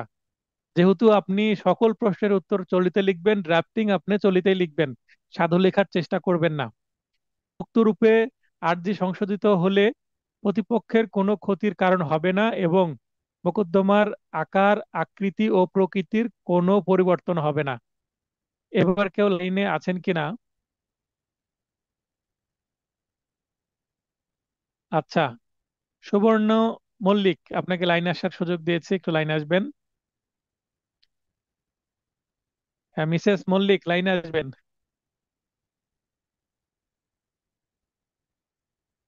দিলরুবা আপু লাইনে আসবেন। রাত হয়ে গেলে সবাই ইনঅ্যাক্টিভ হয়ে যায়, ক্লাসে অন করে খাওয়া দাওয়া, ঘুমিয়ে যাওয়া, অন্যান্য কাজ। হ্যাঁ, শমন ভাই আসেন। জি, আসসালামু আলাইকুম স্যার। ওয়ালাইকুম আরে আসসালাম। আল্লাহ। আচ্ছা, দিলরুবা আপু মেবি আছেন। জি স্যার। আচ্ছা, দিলরুবা আপু বলেন, এই যে এখানে আমি জি 4টা পয়েন্ট দিছি, এই কোনো পয়েন্ট কি বাদ দেওয়ার মতো আছে? খুবই ছোট্ট করে দিয়েছি, দেখেন আপনার নোটে মনে হয় আরো বেশি পয়েন্ট আছে। এখানে কিছু আপনার নোট থেকে কিছু, যেমন দরখাস্তকারীর নাম ছিল, এখানে নাম কেটে দিয়েছি আমি। এখানেও দেখেন আমি মেবি এখানে বেশি পয়েন্ট ছিল আগের নোটে, এখানে পয়েন্ট কমানো আছে, তাই না? জি স্যার। এর থেকে এর থেকে আর কমানো সম্ভব না। দেখেন কি মামলা, কেন দরখাস্ত দিলাম, এমতো এমতো অবস্থায় কি চাচ্ছি, এবং যেটা চাচ্ছি সেটা না দিলে আমার কি হবে। 4টা পয়েন্টে একেবারে অ্যাটলিস্ট এই 4টা পয়েন্ট আপনাকে দিতেই হবে। 4টা পয়েন্ট দিয়ে আপনার জি স্যার। দরখাস্তর মূল বক্তব্য শেষ। এবার কি সংশোধনী চাচ্ছেন? আরজির প্রার্থিত সংশোধনী সমূহ এখানে ক, খ, গ 3টা দিয়েছি। আপনি চাইলে এই শুধুমাত্র ক পয়েন্টটা দেন, আপনি খ গ বাদ দিয়ে জি দেন, স্যার। No problem. খ গ বাদ দিয়ে দেন, একটা শুধু লাইন দেন আপনি, আরজি সংশোধন কতটুকু চাচ্ছে সেটা। আরজির 3 নং পাতায় তফসিল বর্ণনায় ক এর 4র্থ কলামে ভুলবশত লিখিত 20,000 সংখ্যাটি কর্তন হয়ে তদস্থলে 12,500 টাকা, 12,500 সংখ্যাটি সংযোজিত হয়ে আরজি সংশোধিত হইবে। হ্যাঁ, রনি আপু বলেন। স্যার এইখানে আমাদের কি এই শব্দগুলো মুখস্থ করার দরকার আছে? আমরা তো নিজেদের মতো একটা সংখ্যা দিতেই পারি। যে কোনো একটা দিতে সংশোধন চাইতেছি, দিতেই পারেন, আপনি সংখ্যাও না যে দিতে 2 পারেন। নম্বর পৃষ্ঠায় আপ- এত নম্বর আপনি কলমে আপনি আমি এতটুকু সংশোধন চাচ্ছি। হ্যাঁ, আপনি বললেন যে 2 নম্বর পাতায় দরখাস্তকারীর নাম আহ, খ ভুলভাবে খ লেখা আছে, যেটা ক হবে। অথবা লিখতে পারেন যে টাকার পরিমাণও লিখতে পারেন, ভুলবশত 20,000 আছে, সেখানে 50,000 হবে, ইচ্ছা মতন। কারণ মানে মূল এটা আর্জি তো মুখস্থ আর আপনি করার কিছু নেই, এটা শুধু মুখস্থ নিজের করার তো মতো কিছু করে। নাই এখানে। জি স্যার, আপনি আবার ওটাই। এখানে বলতে পারেন যে এই অন্য কোনো ভাবেও সংশোধনী চাইতে পারেন অন্য জায়গায়। ঠিক আছে, ফাইনাল টাচ নোটে থাকবে এরকম। এটা তো অপ্র মামলায় যখন দিব তখন নামের বানানে ভুল আছে, বা এখানে বাদীর কাছে মানে কিছুটা নামের শেষে আলী হবে ইসলাম লেগে আছে, এই ছোট্ট একটা সংশোধনের কথা বলবো। এটা রিয়াল কেস দ্রুত দিয়েছিলাম ওই সময় নোটটা কমপ্লিট করার জন্য। ফাইনাল টাচ নোটে এরকম আরো 2-3টা দিয়ে দেবো, তাহলে আপনাদের ক্লিয়ার হবে যে আসলে সংশোধনীটা করতে হয় কি করে। আপনাকে মুখস্থ করার কিছু নাই, এই শব্দটার পরিবর্তে এই শব্দটা হবে, দ্যাটস অল, শেষ। একটা লাইন দিয়ে দেন, খ গ দেওয়ার দরকার নাই, কেটে দেন। খ গ দেওয়ার দরকারই নাই। কেন, কখন কেটে দিবেন আপনি? কখন কেটে দিবেন বা কম কখন লিখবেন? আপনি থাকুক এখানে, আপনি পড়েন, কম কখন লিখবেন পরীক্ষার খাতায়? 5 নম্বরের ড্রাফটিং আসছে, আপনার বেশি লেখার দরকার নাই। ড্রাফটিং আসছে 7 নম্বরের, একটু বেশি লিখলেন। বেশি লেখার জন্য তো আপনার কিছু থাকতে হবে, তাই না? তাহলে কখন জি স্যার। কমাবো কখন বাড়াবো বলে দেবে আপনার নম্বর কত দিচ্ছে ড্রাফটিং এ। ক্লিয়ার? জি স্যার আমরা তো এই মামলাটা সাকসেশন ছাড়াও যদি অর্থনী হিসেবে চিন্তা করি, সেই ক্ষেত্রে প্রথম লাইনটা কি চেঞ্জ করব? এখানে আপনি ইচ্ছা মতো একটা কিছু দিতেই পারেন, যেমন এটা যদি অর্থঋণ আদালতের হয়, যে এখানে মামলার আপনি দিলেন যে মামলার আর্থিক এখতিয়ার, মানে মামলায় ভুলবশত টাকার পরিমাণ 4 লক্ষ লিখিত হয়েছে, যেখানে 5 লক্ষ লিখিত হইবে, হয়ে গেল। অথবা টাকার পরিমাণ ভুলবশত 40,000 টাকা লিখিত হইবে, সরি, টাকার পরিমাণ ভুলবশত 20,000 টাকা লিখিত হয়েছে, তার পরিবর্তে 2 লক্ষ টাকা লিখিত হইবে, মানে একটা শূন্য মিস হয়ে গেছে। বুঝতে পারলেন? হতে পারে না? জি স্যার, জি। জি স্যার। একটা শূন্যের কারণে তো কম বেশি হতে পারে। তো মনে করেন যে 20,000 লেখা হয়েছে, ওখানে হবে 2 লাখ। বা এখানে লেখা হয়েছে মনে করেন যে 50,000, লেখা হবে 5 লাখ। তাহলে আপনি বললেন যে টাকার পরিমাণ ভুলবশত 50,000 লিখিত হইয়াছে, বা হয়েছে, সরি, লিখিত হয়েছে 20,000-এর পরিবর্তে সেটি আপনার 2 লক্ষ টাকা, বা 50,000-এর পরিবর্তে 5 লক্ষ টাকা, মানে শূন্যর কম বেশি আমি এখানে বোঝানোর চেষ্টা করছি, এবং আদালতকে বোঝানোর চেষ্টা করছি এটা সিলি মিস্টেক সবগুলোকে কি একটা। আমরা সূত্র মিস মোকদ্দমা থেকে নিয়ে আসবো?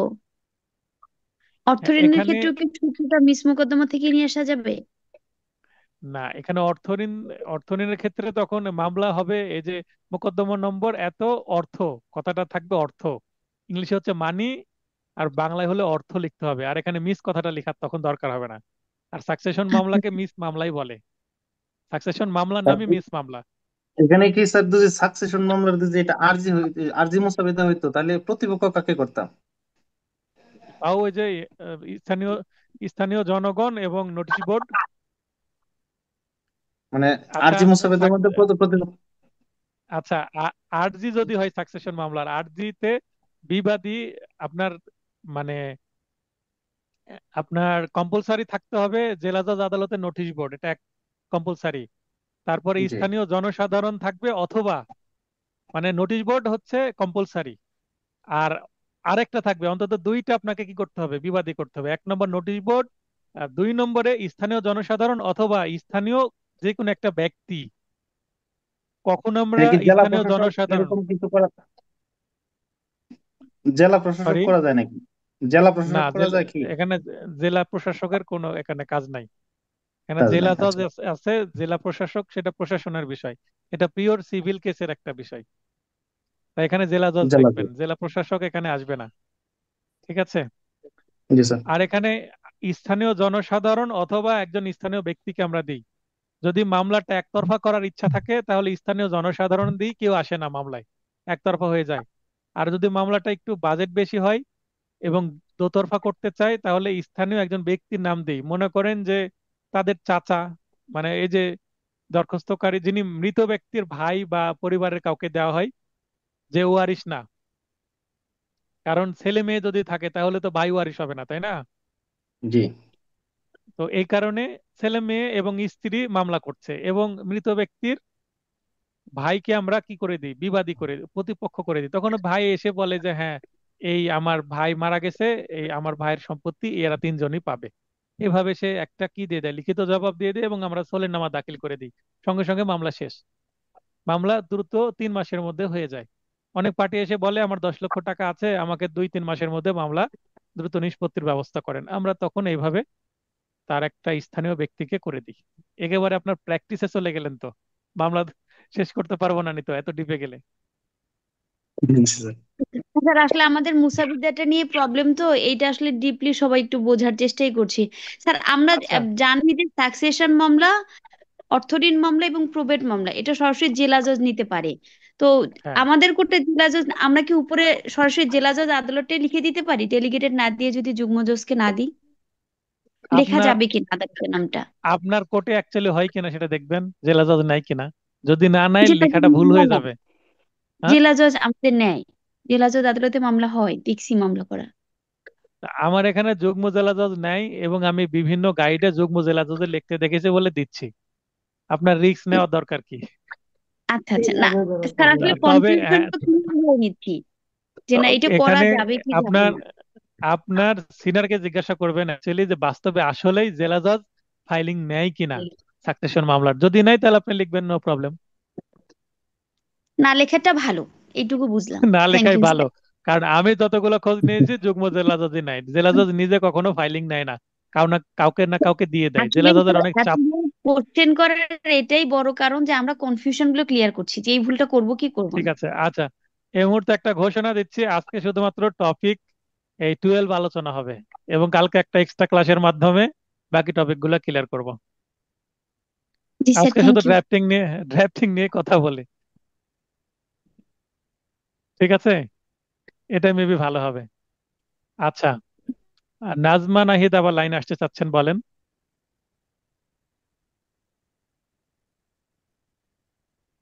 দ্রুত আসতে হবে লাইনে। আচ্ছা, আমি ক্লাসটি অগ্রসর হই। হ্যাঁ, নাজমা নাহিদ আপনি লাইনে এসেছেন, বলেন। হ্যালো। হ্যাঁ, বলেন। জি। ওই ডেলিগেটেড কথাটা কি, এটা কি মহানগরের জন্য সব জায়গাতে চলে নাকি এটা? আবারও বলছি, মহানগর মানে মহানগর এলাকার জন্যও জেলা জজই কিন্তু মামলা নেয়। এবং যদি দায়রা জজের কথা বলি, মহানগর দায়রা জজের কোনো কি নাই, সিভিল এখতিয়ার নাই। তাহলে মহানগরের জন্য মানে যুগ্ম জেলা জজ, যদি বলি যুগ্ম জেলা জজ কিন্তু মহানগরের বাইরে সকল ক্ষেত্রেই কিন্তু যুগ্ম জেলা জজের কাছে মামলা হয়। ক্লিয়ার? জি জি, হয়, ক্লিয়ার। কিন্তু ডেলিগেটেড কথাটা আমি দেখি নাই লেখা, এই জন্য বলছিলাম। মানে আমি আপনি বলছিলাম কি এটা কি। আপনি কি সাকসেশন মামলা দেখেছেন, ফাইলিং, রিয়েল ফাইলিং? উম, দেখছি স্যার। তাহলে আপনি আবার সেটা দেখেন, অথবা আপনার এলাকার সিনিয়রকে বলবেন যে সাকসেশন মামলায় ডেলিগেট কোর্ট কেন লিখতে হয়, কি ব্যাখ্যা দিচ্ছেন দেখেন।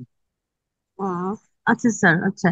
আর এই নোটিশ বোর্ডটা একটু ক্লিয়ার হলো না, মানে এই প্রতিপক্ষ বানানো হচ্ছে কোন কোন ক্ষেত্রে, প্রতিপক্ষে এই নোটিশ বোর্ডকে বানানো হবে কোন কোন মামলার ক্ষেত্রে? এই সাকসেশন মামলার ক্ষেত্রে শুধুমাত্র। কেন করা হবে, মনে করেন একজন ব্যক্তি মারা গেছে, তার ওয়ারিশরা এসে বলছে যে এই মৃত ব্যক্তির আমরা শুধু ওয়ারিশ, আর কেউ নাই। তো এইটা নোটিশ বোর্ডে দেওয়া হয়। এই যখন সমন যাবে, সমন একটা স্থানীয় জনসাধারণের কাছে যাবে, অথবা কোনো স্থানীয় ব্যক্তির কাছে যাবে প্রতিপক্ষ হিসাবে, এবং নোটিশ আচ্ছা বোর্ডে স্যার, একটা ওকে। কি দেওয়া হয়, নোটিশ বোর্ডে ওপেন করে দেওয়া হয় যেন সবাই সেটা দেখতে পায়, যেন দেখতে পরে পাই, কেউ জি এসে স্যার, ওকে স্যার। পরে কেউ এসে যেন আপত্তি দিতে না পারে যে আমি এই মামলা সম্পর্কে জানতাম না। তখন আমরা দরখাস্তকারী পক্ষ দাবি করব যে নোটিশ ওকে বোর্ডে তো স্যার, দেওয়াই ছিল, ক্লিয়ার স্যার। বুঝতে পারেননি, এটা ওপেন করা থাকে যে এই মৃত ব্যক্তির পক্ষে এই এই তিনজন ওয়ারিশন হিসাবে দাবি করছে, এর বাইরে কেউ আছেন কিনা, এই কারণে নোটিশ বোর্ডে দেওয়া হয়। ক্লিয়ার? আচ্ছা, তাহলে অগ্রসর হয়। এবার দেখেন, আমি আর একটু 1 থেকে 4 নম্বর যে পয়েন্ট প্রথমে দিয়েছি, হ্যাঁ, এখানে মহনুদ্দিন আপনি হাত উত্তোলন করেছেন। তারপরে মিরাজ ভাই আবার হাত উত্তোলন করেছেন। হ্যাঁ, মোহন জি ভাই বলেন। আসসালামু আলাইকুম। ওয়ালাইকুম আসসালাম, অনেকদিন পর ভাই বলেন। জি, স্যার মোবাইল ঠিক আছে স্যার। এই যে এখানে লিখলেন স্যার মিস মোকদ্দমা নম্বর লিখছেন স্যার, এখানে মিসটা কি লেখা কি বাধ্যতামূলক, নাকি যদি লিখি যে সাকসেসের মোকদ্দমা নম্বর যদি লিখি কি ভুল হবে? কোনো কোনো সমস্যা নাই, সাকসেশন জি। আর থাকলেই হবে। আরেকটা হলো স্যার, এই যে প্রথম ও সরি যুগ্ম জেলা প্রথম, এই প্রথম শব্দটা যদি না লিখি দ্বিতীয় তৃতীয় বা চতুর্থ যে কোনো একটা লিখি, যদি প্রস্তাব উল্লেখ না থাকে সমস্যা হবে? কোনো সমস্যা হবে না, আপনি প্রথম লিখবেনই না, এমনি যুগ্ম জেলা জজ কথাটা লিখলেই হবে, ডেলিগেট না লিখলেও হবে। আপনি এতটুকু লেখেন, যুগ্ম জেলা জজ আদালত, ঠিক আছে? আচ্ছা না, এতটুকু আমরা লিখলেই হবে। যে আমাদের ঢাকাতে যে স্যার সেখানকার মানে এই যে ডেলিগেট শব্দটা কিন্তু উল্লেখ থাকে না আমাদের ঢাকাতে। আমাদের এখানে থাকে স্যার তৃতীয় যুগ্ম জেলা দল সিলভার ঢাকা থেকে।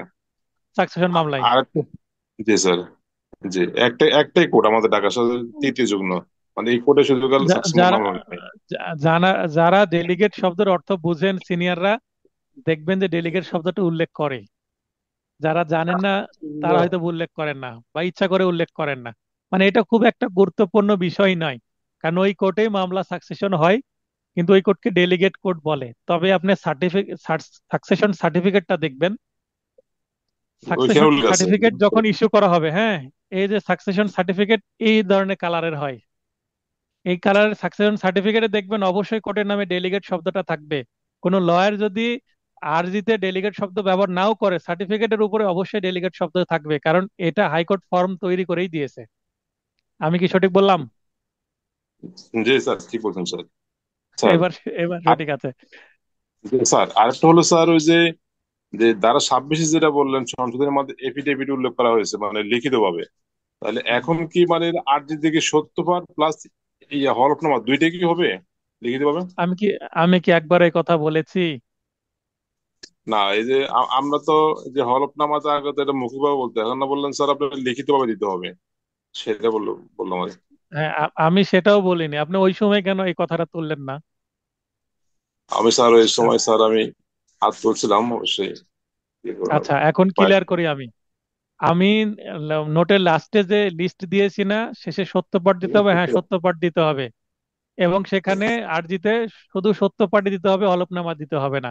অ্যামেন্ডমেন্টে যেটা বলা হয়েছে সেখানে হচ্ছে মামলা আরজিতে তো সত্য পাঠ দিয়ে শুরু হলো, ঠিক আছে, কিন্তু এই লাইনটা কেন দিল যে মামলার জবানবন্দি আগে মৌখিকভাবে দিতে হতো বাদীকে? মামলা জবানবন্দি কখন? মামলা প্রমাণের সময়, পিএইচ যখন শুরু হয় তখন, শুনানির সময় সাক্ষী প্রমাণ যখন শুরু হয় তখন সাক্ষী হিসেবে আদালতে দাঁড়িয়ে মৌখিকভাবে জবানবন্দি দিতে হয়। সেটা আর এখন দিতে হচ্ছে না। এই অ্যামেন্ডমেন্টের পরে কি করতে হচ্ছে? একটা এভিডেভিটের মাধ্যমে বাদীর যে মৌখিক বক্তব্য সেটা লিখিত আকারে লিখে এভিডেভিট করে নোটারি পাবলিকের মাধ্যমে এভিডেভিট করে সেটা আদালতে জমা দিতে হয়। দিস ইজ মাই এভিডেভিট বা written format of my examination in chief. এটাকে কি বলা হচ্ছে? এক্সামিনেশন ইন চিফ, মানে জবানবন্দি। কার জবানবন্দি? বাদীর জবানবন্দি। কিন্তু অন্যান্য যে সাক্ষী আছে বাদীর, যেমন দখলী সাক্ষী থাকে না কোনো কোনো মামলায়, নিরপেক্ষ সাক্ষী, জি তাদের কিন্তু জি মৌখিকভাবে জবানবন্দি দিতে হবে। শুধুমাত্র এটা বাদীর জন্য প্রযোজ্য।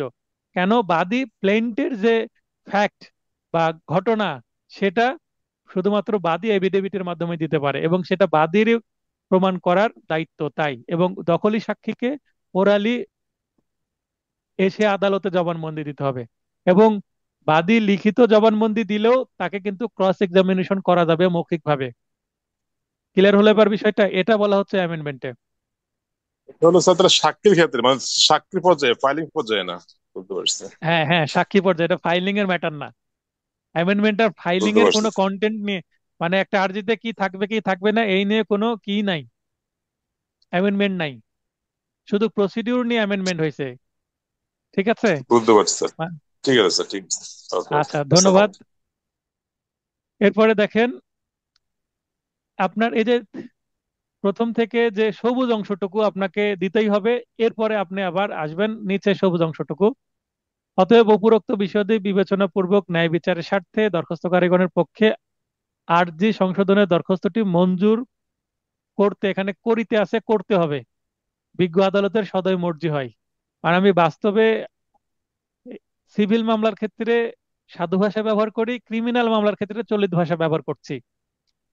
তা এখানে সাধু ভাষার যে ফরম্যাট ওইটা কপি পেস্ট করা হয়েছে, এখানে একটু সংশোধন লাগবে, রস্বইকারটা কেটে দেন। তাহলে এই অংশটুকু কিন্তু প্রার্থনা, প্রার্থনা আপনাকে দিতেই হবে, প্রার্থনা না দিলে কিন্তু হবে না। এরপরে আপনাকে হলফনামা দিতে হবে। কেন হলফনামা দিতে হবে? কারণ এটা একটি দরখাস্ত, তাই।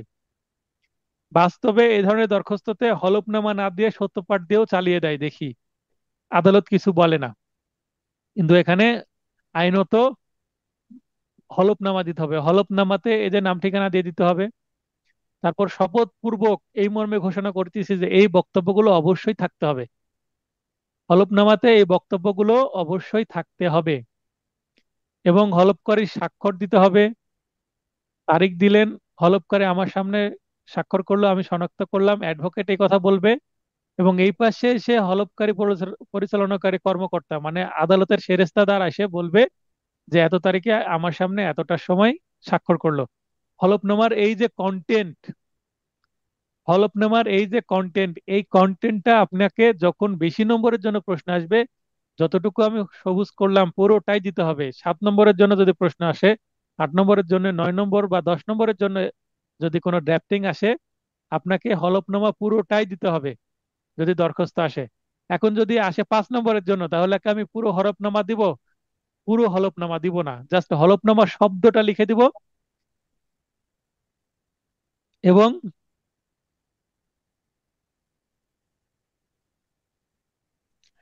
এই হলফনামা শব্দটা দিয়ে দিব, যদি লিখার সময় না পাই হলফনামা শব্দটা দিয়ে দিলেই আমি বুঝিয়ে দিলাম যে এখানে হলফনামা হবে। হলফনামা দিয়ে নিচে ডট ডট দিয়ে দিব। হলফনামা দিয়ে এরকম নিচে কয়েকটা ডট দিয়ে দিব, তার মানে আমি বুঝিয়ে দিলাম এখানে হলফনামা হবে। হলফনামার কন্টেন্ট কি হবে, অ্যাকচুয়াল কন্টেন্ট দেওয়ার দরকার নাই।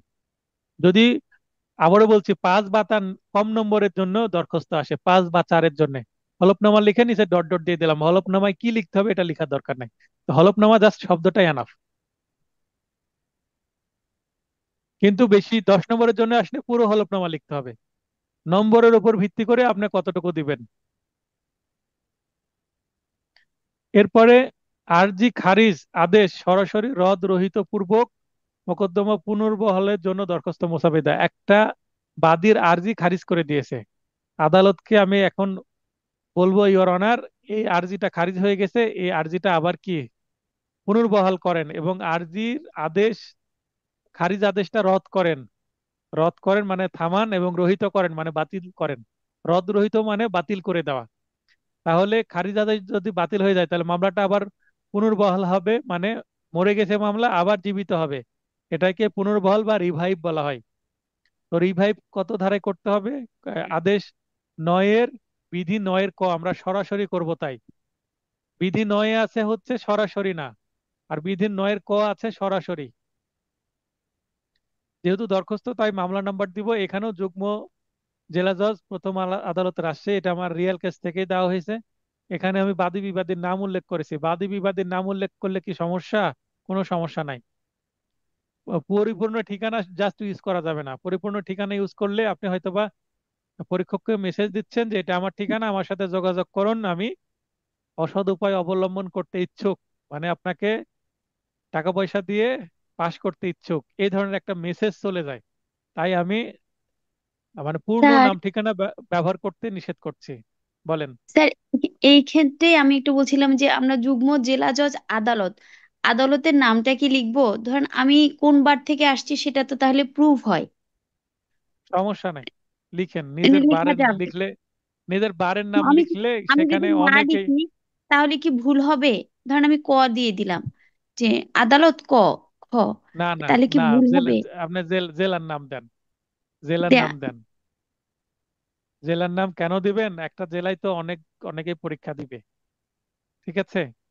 এই কারণে এটা ম্যাটার না, স্পেসিফিক হয় না। বার স্পেসিফিক হলে কোনো সমস্যা নাই। হ্যাঁ মিরাজ ভাই, আপনি লাইনেই আছেন, কথা বলেন।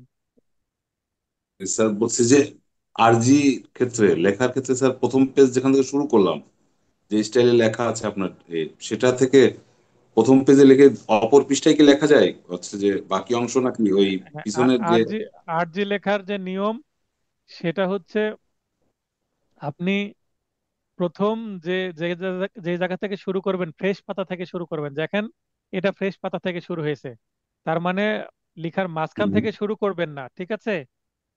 এটা বক্তব্য। এখন আর এটা মনে করেন একটা সাদা পেজ, আপনি আপনার বক্তব্য আমি এই পাশে লিখলাম, হ্যাঁ, এই পাতার কি অপর পৃষ্ঠায় লিখবো কিনা, এই হুম, তো আপনার বক্তব্য। হ্যাঁ, জি হ্যাঁ, জি জি জি তো স্যার। এখানে আপনি যখন বাস্তবে মামলায় ড্রাফট করছেন তখন শুধুমাত্র এক পৃষ্ঠা লিখতে হয়, অপর পৃষ্ঠা লিখতে হয় না। কিন্তু পরীক্ষার খাতায় আপনি অপর পৃষ্ঠাতেও জি, লিখবেন এবং 2-3 পাতা লিখতে হলেও লিখবেন, নো প্রবলেম। ঠিক আছে, থ্যাংক ইউ পরীক্ষার স্যার। পাতায় ব্যাক এটাই। মানে কোনো পেজের ব্যাক পেজ ফাঁকা রাখা যাবে না, কন্টিনিউয়াস লিখতে হবে। জি স্যার, থ্যাংক ইউ। এটা স্যার কনফিউশন হচ্ছিল আমার। ঠিক আছে। হ্যাঁ হ্যাঁ, অবশ্যই কনফিউশন থাকলে অবশ্যই দূর করে নেবেন, মেসেজের মাধ্যমে দূর করে নেওয়ার চেষ্টা করবেন। জি জি জি জি স্যার।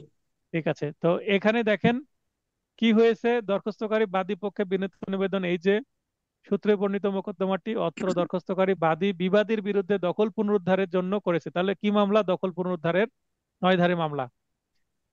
বাদী সতর্কতার সাথে মোকদ্দমাটি পরিচালনা করে আসছে এবং প্রতিটি ধার্য তারিখে নিয়মিত অ্যাডভোকেট হাজিরা প্রদান সহ প্রয়োজনীয় সকল পদক্ষেপ গ্রহণ করেছে। মানে, হ্যাঁ, তো বিরতির আগে যেটা আলোচনা করছিলাম আসসালামু আলাইকুম যে স্যার। বাদী, হ্যাঁ, ওয়ালাইকুম আসসালাম, বলেন। স্যার নোয়াখালী এরিয়া তো যে আমরা যে জুনিয়র সিনিয়রদের সাথে ইয়ে করি, উনি আমার মুরব্বী হচ্ছে অ্যাডভোকেট আব্দুল ওয়াদুদ ভুঁইয়া, সিভিল হ্যাঁ সিভিল সেকশনে। হ্যাঁ, উনিও উনিও এই যে আপনি যেভাবে দিচ্ছেন এভাবে পে করতেছে, এগুলাতে ভুল হচ্ছে না। আর যেতে সত্যপাঠ থাকে আর কোনো দরখাস্তের মধ্যে হলফনামা দিয়ে থাকেন। আর আমি অনেকগুলা ওনার আর্জি এবং এই দরখাস্ত গুলা আমি অনেক সময় নিজেই টাইপ করে দিতাম। এটাতে কোনো ভুলের কিছু নাই স্যার, দুইটা এক জায়গায় আমি হবে। দুইটা একসঙ্গে হয় কখনো, বলেন? না, হবে না স্যার। হবে আপনার না। আপনার আপনার আপনার আপনার থিওরিটাই কালকে ঠিক স্যার। আপনার সিনিয়রকে জিজ্ঞাসা করবেন যে স্যার এই 25 সালের অ্যামেন্ডমেন্টের পর একসাথে হবে কিনা, ঠিক আছে? না, আমি আমি তো ধরেন ওই যে এমসিকিউ দিবার আগে দিয়ে টাইপ করছি, ওই ধরনের কিছু উনি দেয় নাই। ওনার কাছে অনেক মামলা আছে সিভিল সেকশনের, না না, অনেক মামলা অ্যামেন্ডমেন্ট স্যার। হলো, অ্যামেন্ডমেন্ট হলো কিন্তু এই মাসের 8 তারিখে। এই মধ্যে তো আর যায়নি স্যার। কালকে জিজ্ঞাসা করবেন, করে আমাকে মেসেজ দিবেন। আপনারা যাবো না তো প্রতিটা স্যার। জেলার, আপনারা প্রতিটা ফোন করবেন সিনিয়রকে দিনে। জি স্যার। আচ্ছা স্যার। আপনাদের, আপনারা যারা শুনছেন নিজ নিজ জেলার সিভিল লয়ারের সাথে যোগাযোগ করবেন বা সিনিয়রকে ফোন দিয়ে জেনে নেবেন যে বর্তমানে 25 সালের যে অ্যামেন্ডমেন্ট হলো সিপিসি 8 মে, এর পরে কোনো আর্জিতে হলফনামা ড্রাফটিং না উভয় দিতে হবে, মানে সরি, সত্যপাঠ না হলফনামা দিতে হবে না উভয় দিতে হবে। সেটা আপনারা জেনে আমাকে জানাবেন মেসেজ দিয়ে। তাহলে একটা সার্ভে হয়ে যাবে আমাদের। আমি যেটা বুঝি যেটা জানি সেটা আপনাদের দিলাম। তোফাজ্জল সাহেবের শব্দ হচ্ছিল, আপনাকে মিউট করে দিলাম। মানে খুব কাছে ধরলে নাকের নিঃশ্বাসের শব্দ রেকর্ড হয়ে যাবে এবং আমার যেহেতু হেডফোন কানে আছে, আমার সমস্যা হয়, মানে মনোনিবেশ করতে সমস্যা হয় খসখস খসখস শব্দ হলে। তো দেখেন 2 নম্বর পয়েন্টে বলেছে বাদী ঠিকভাবে মামলা চালাচ্ছিল কিন্তু একবারই সমস্যা হয়েছে ওর অনার। কত তারিখে? 17/6/2025। আপনারা দিবেন 28/6/2025। দেখেন ডেটটা কাছাকাছি দিয়েছি এবং আপনি ড্রাফটিং এ একটা রেলিভেন্ট ডেট পাচ্ছেন 1 সপ্তাহ আগের বা 10 দিন আগের। এই তারিখ মোকদ্দমার শুনানি, চূড়ান্ত শুনানির জন্য বিজ্ঞ আদালত দিন ধার্য করেন। উক্ত ধার্য তারিখে বাদী হঠাৎ অসুস্থ হয়ে পড়েন এবং তাকে রাজশাহী মেডিকেল কলেজ হাসপাতালে জরুরি বিভাগে ভর্তি করা হয়।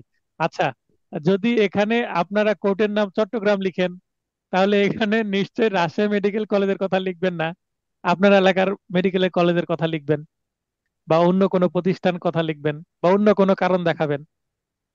আর রংপুরের যদি হয় রনি অপুদের, তাহলে আপনি কি লিখবেন? রংপুর মেডিকেল কলেজ হাসপাতাল লিখবেন। ফলে বাদী বিজ্ঞ আদালতে সাক্ষ্য প্রদানের জন্য উপস্থিত হতে পারেননি। তাহলে মোকদ্দমার চূড়ান্ত শুনানির জন্য ধার্য দিনে আদালতে বাদী পক্ষ গরহাজির থাকায় বিজ্ঞ আদালত মোকদ্দমাটি খারিজ করেন। দেখেন ছোট ছোট পয়েন্ট, ছোট ছোট বাক্যের মাধ্যমে এক লাইনে এক একটা পয়েন্ট শেষ করেছি। এমতো অবস্থায় আর্জি খারিজ আদেশটি, যেহেতু খারিজ করে দিয়েছেন, খারিজ আদেশটি রহিত করেন। রদ মানে থামিয়ে ফেলে, রহিত মানে বাতিল করে দেন। মোকদ্দমাটি পুনর্বহাল করেন মানে মরে গেছে যে মামলা সেটা আবার জীবিত করেন, বাতিলের খাতা থেকে আবার চালু করেন। অন্যথায় দরখাস্তকারী বাদী পক্ষের অধিকার খর্বিত এবং অপূরণীয় ক্ষতি সাধিত হবে। আবার খসখস শব্দ হচ্ছে কারো, শিববীর ভাইয়ের শব্দ হচ্ছে। অন্যান্য আইনানুগ বিষয় ও বক্তব্য শুনানিকালে উপস্থাপন করা হবে। আপনাদের হেডফোন যখন আপনি নাকের আশপাশে এভাবে নড়াচড়া করবেন বা ফোনটা নড়াচড়া করবেন, মুভমেন্ট করলে বাতাসের শব্দ আমার কানে আসবে, কারণ খুবই অ্যাক্টিভ আমি মাইক্রোফোন ইউজ করি। অতএব উপরোক্ত বিষয়াদি বিবেচনাপূর্বক, এটা হচ্ছে প্রার্থনা অংশ। এখন যেটা আমি বলছি এটা একটু ভিন্ন কালি দিয়ে ইয়েলো হাইলাইট করি। অতএব উপরোক্ত বিষয়াদি বিবেচনাপূর্বক ন্যায় বিচারের স্বার্থে, দেখেন আমি একই বক্তব্য বারবার বলি, বাদীপক্ষের আর্জি খারিজ আদেশ সরাসরি রহিত মোকদ্দমা পূর্বক মোকদ্দমাটি পুনর্বহালের দরখাস্তটি, তারপরে কি লিখবো, মঞ্জুর করিতে বিজ্ঞ আদালতের মর্জি হয়। অতএব এই যে এই যে প্রার্থনার গ্রিন অংশটুকু ন্যায় বিচারের স্বার্থে পর্যন্ত, আর এই যে মর্জি হয় একই থাকবে প্রতিটা জায়গায়। আর্জি হোক, সরি দরখাস্তের ক্ষেত্রে একই হবে। আর্জির ক্ষেত্রে কিন্তু প্রার্থনার 3-4টা পয়েন্ট হবে, ডিগ্রি চাওয়া হবে তাই। ক খ গ ঘ এরকম 3-4টা পয়েন্ট ব্যবহার করি আমরা। আর দরখাস্তের ক্ষেত্রে কিন্তু এই সেম ভাষা, সিভিল এবং ক্রিমিনালের ক্ষেত্রে একই ভাষা হবে। আর এই যে হলুদ অংশটুকু কিন্তু প্রশ্নের উপর নির্ভর করবে যে এখানে কি কথাটা লিখতে হবে। কেননা যা চাইবে তাই তো আপনি, মানে প্রশ্নে যা চাওয়া হবে তাই আপনাকে এখানে লিখতে হবে, আদালতের কাছে আপনি চেয়ে নিচ্ছেন। এবারে হলফনামা দিতে হবে, যেহেতু এটি একটি দরখাস্ত, হলফনামায় কি থাকে অলরেডি একবার পড়ে দিয়েছি, আর দরকার নাই দেওয়ার। এখানে তারিখটা মনে রাখবেন, আমি তারিখ দেখেছি 17/6, এখানে 26/6।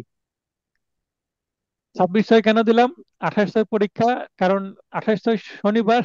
আহ, আমি বৃহস্পতিবারের একটা ডেট দেখাচ্ছি, ওই দিন আদালত চলছে। এখন আপনারা প্রশ্ন করতে পারেন, স্যার 26/6 না দিয়ে 28/6 দিলে কি সমস্যা হবে? কোনো সমস্যা হবে না। আপনি যদি মনে করেন যে ওইদিকে যে ডেট আর এইদিকে ডেটের মধ্যে অন্তত আপনার 1 সপ্তাহ বা 10 দিন বা 20 দিনের পার্থক্য করতে হবে। যদি আপনি 1 মাসের বেশি পার্থক্য করেন তাহলে আবার হবে না, কারণ এর দরখাস্ত 30 দিনের মধ্যে আসতে হবে। তার মানে খারিজ আদেশের 30 দিনের মধ্যেই আপনার দরখাস্ত তারিখ হবে। তাই এই তারিখটা হচ্ছে ওই তারিখের থেকে মিনিমাম 1 সপ্তাহ, ম্যাক্সিমাম 30 দিন। 30 দিন পার করা যাবে না, আশা করি বুঝতে পেরেছেন। তাই এই তারিখটা আপনি 25 সালের তারিখ না দিয়ে 24 সালের তারিখ দিলেও সমস্যা নাই, যদি প্রশ্নে তারিখ উল্লেখ করা না থাকে সেই ক্ষেত্রে। আপনি 24 সালের তারিখ দিলেন, তাও খুব একটা সমস্যা নাই।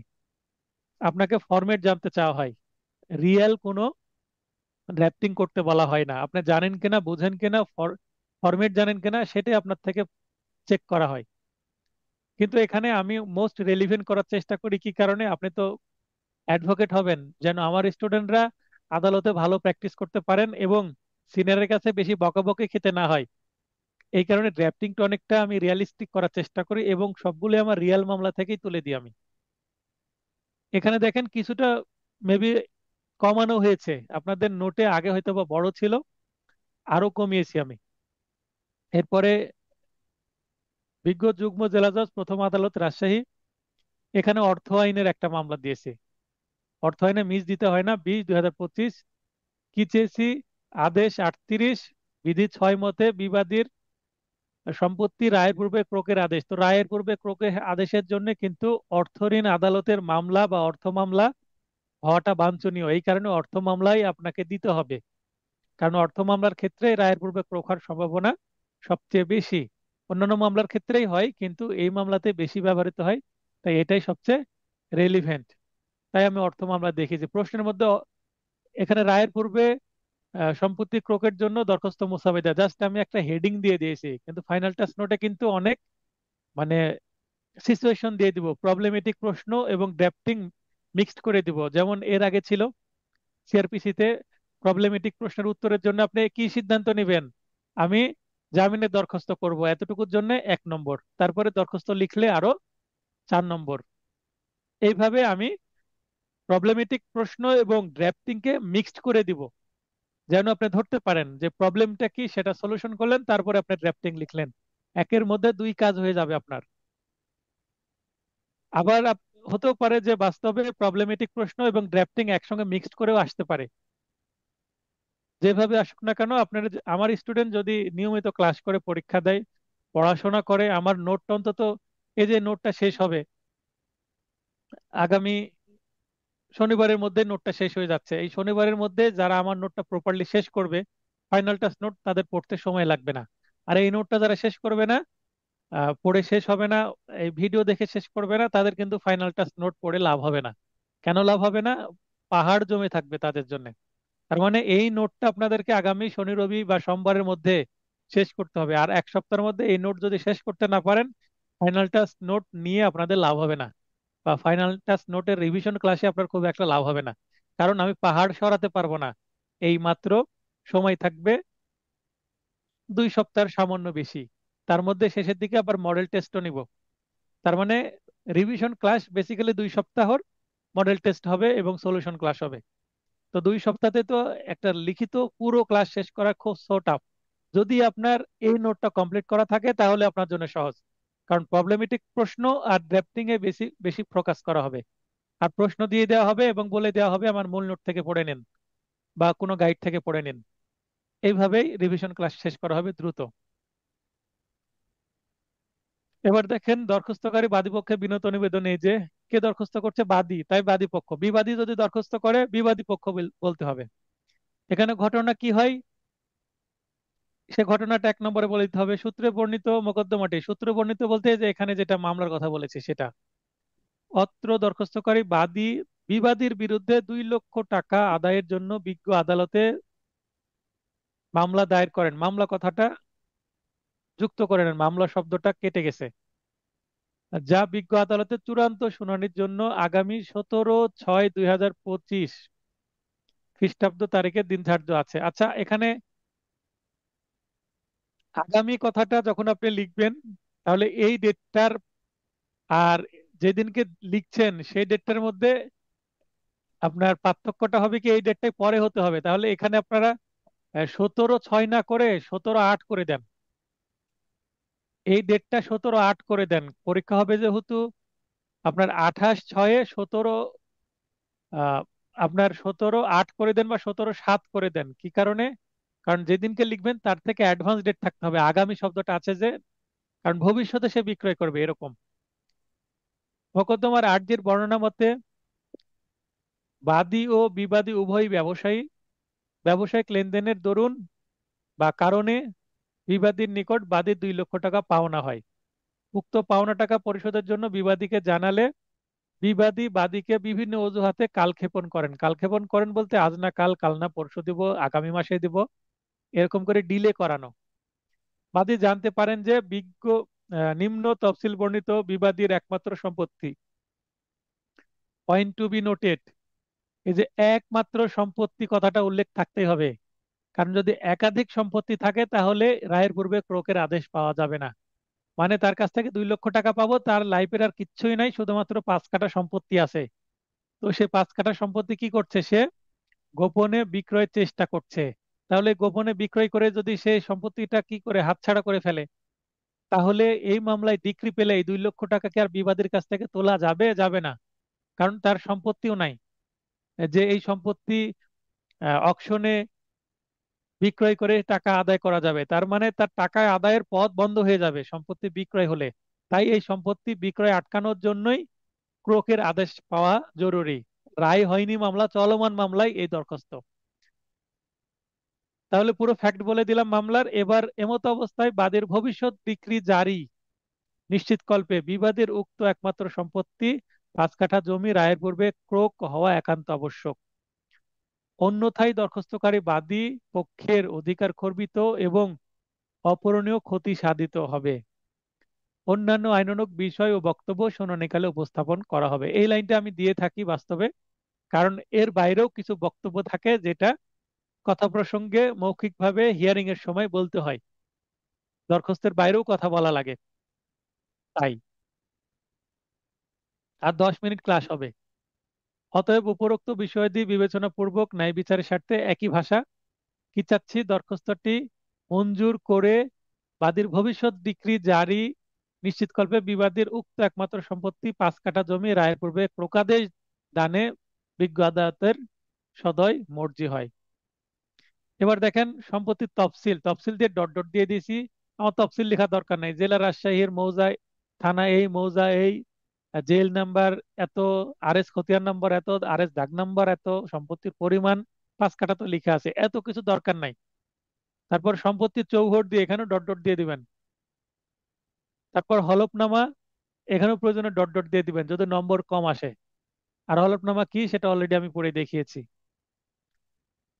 তাহলে এই যে এখানে 26/6/2025 আর ওখানে দিয়েছি 17/6/2025, তাহলে ওপরের তারিখটা অ্যাডভান্স করে দেন, 26/6 পরে নিয়ে চলে যান।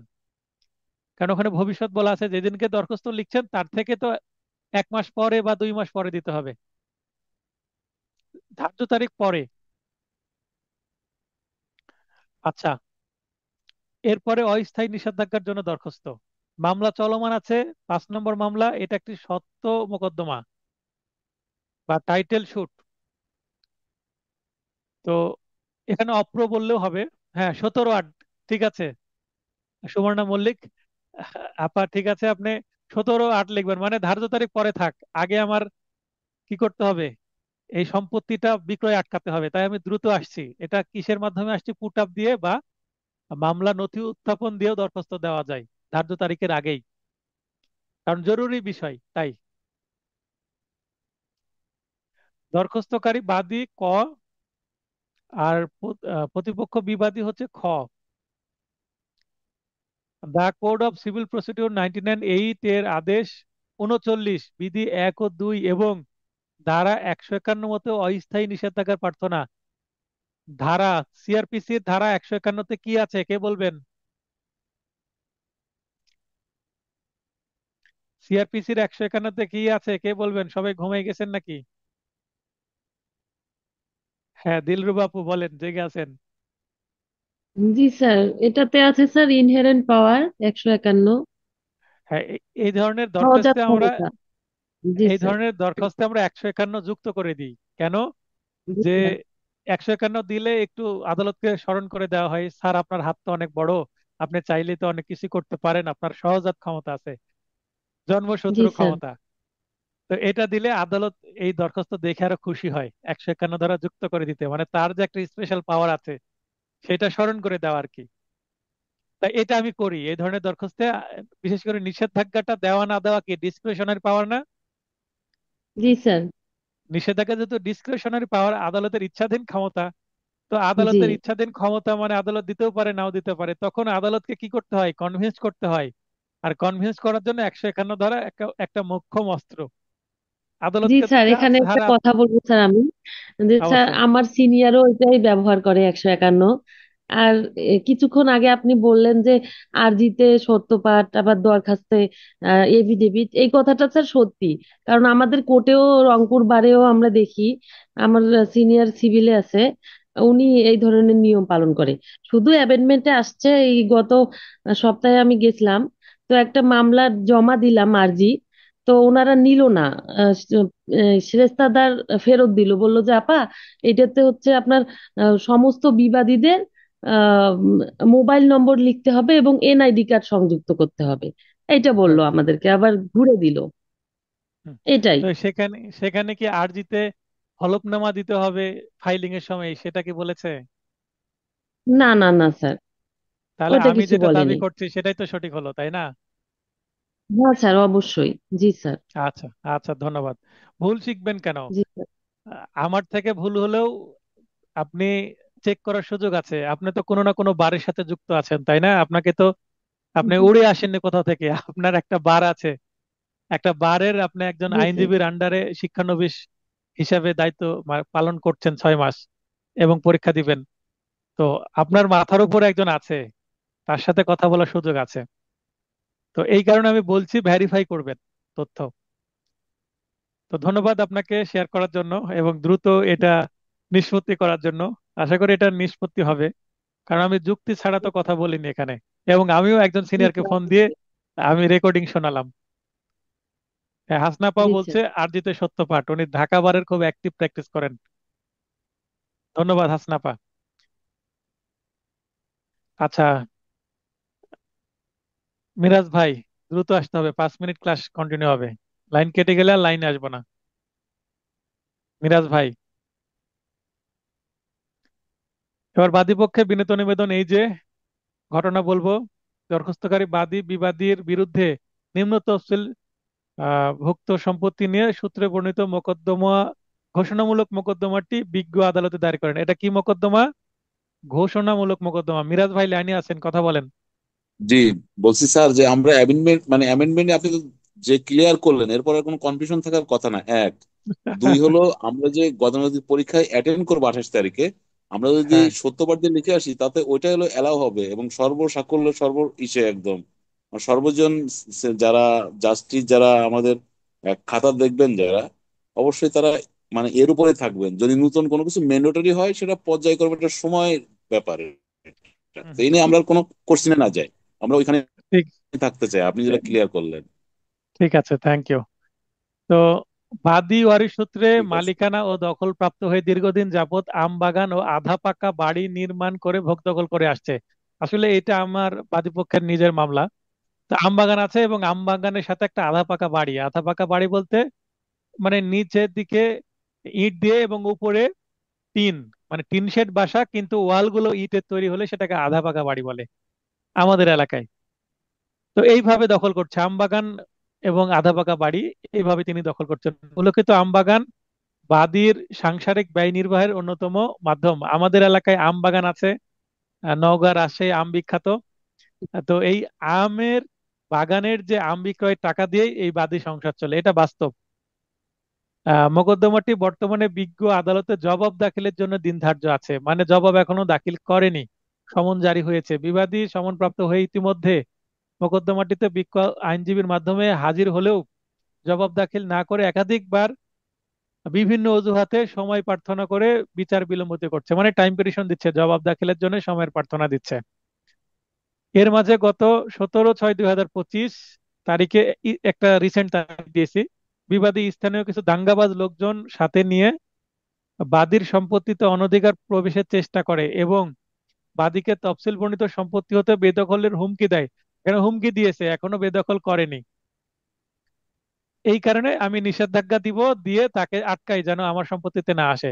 বর্তমানে বাদী আশঙ্কা করছে যে বিবাদী পক্ষ যে কোনো সময় পুনরায় পেশি শক্তি মানে বাহুবলে লোকজন নিয়ে এসে আহ বাহু শক্তির জোরে তফসিল বর্ণিত সম্পত্তি নালিশি সম্পত্তি বলতে যে সম্পত্তি নিয়ে মামলা চলছে, আমবাগান ও বাড়ির ক্ষতি সাধন বা সম্পত্তির প্রকৃতি পরিবর্তন। আচ্ছা, এই পয়েন্টটা খুবই গুরুত্বপূর্ণ। আমবাগান ও বাড়ির ক্ষতি সাধন সহ সম্পত্তির প্রকৃতির পরিবর্তন। প্রকৃতির পরিবর্তন বলতে কি বুঝেন? কে জানেন? সম্পত্তির প্রকৃতির পরিবর্তন বলতে কি বোঝেন? মনে করেন একটা ধানী সম্পত্তি, সেটাকে বাড়ি তৈরি করে দিলাম, বা একটা পুকুর সম্পত্তি, সেটা ভরাট করে ভিটা করে ফেললাম।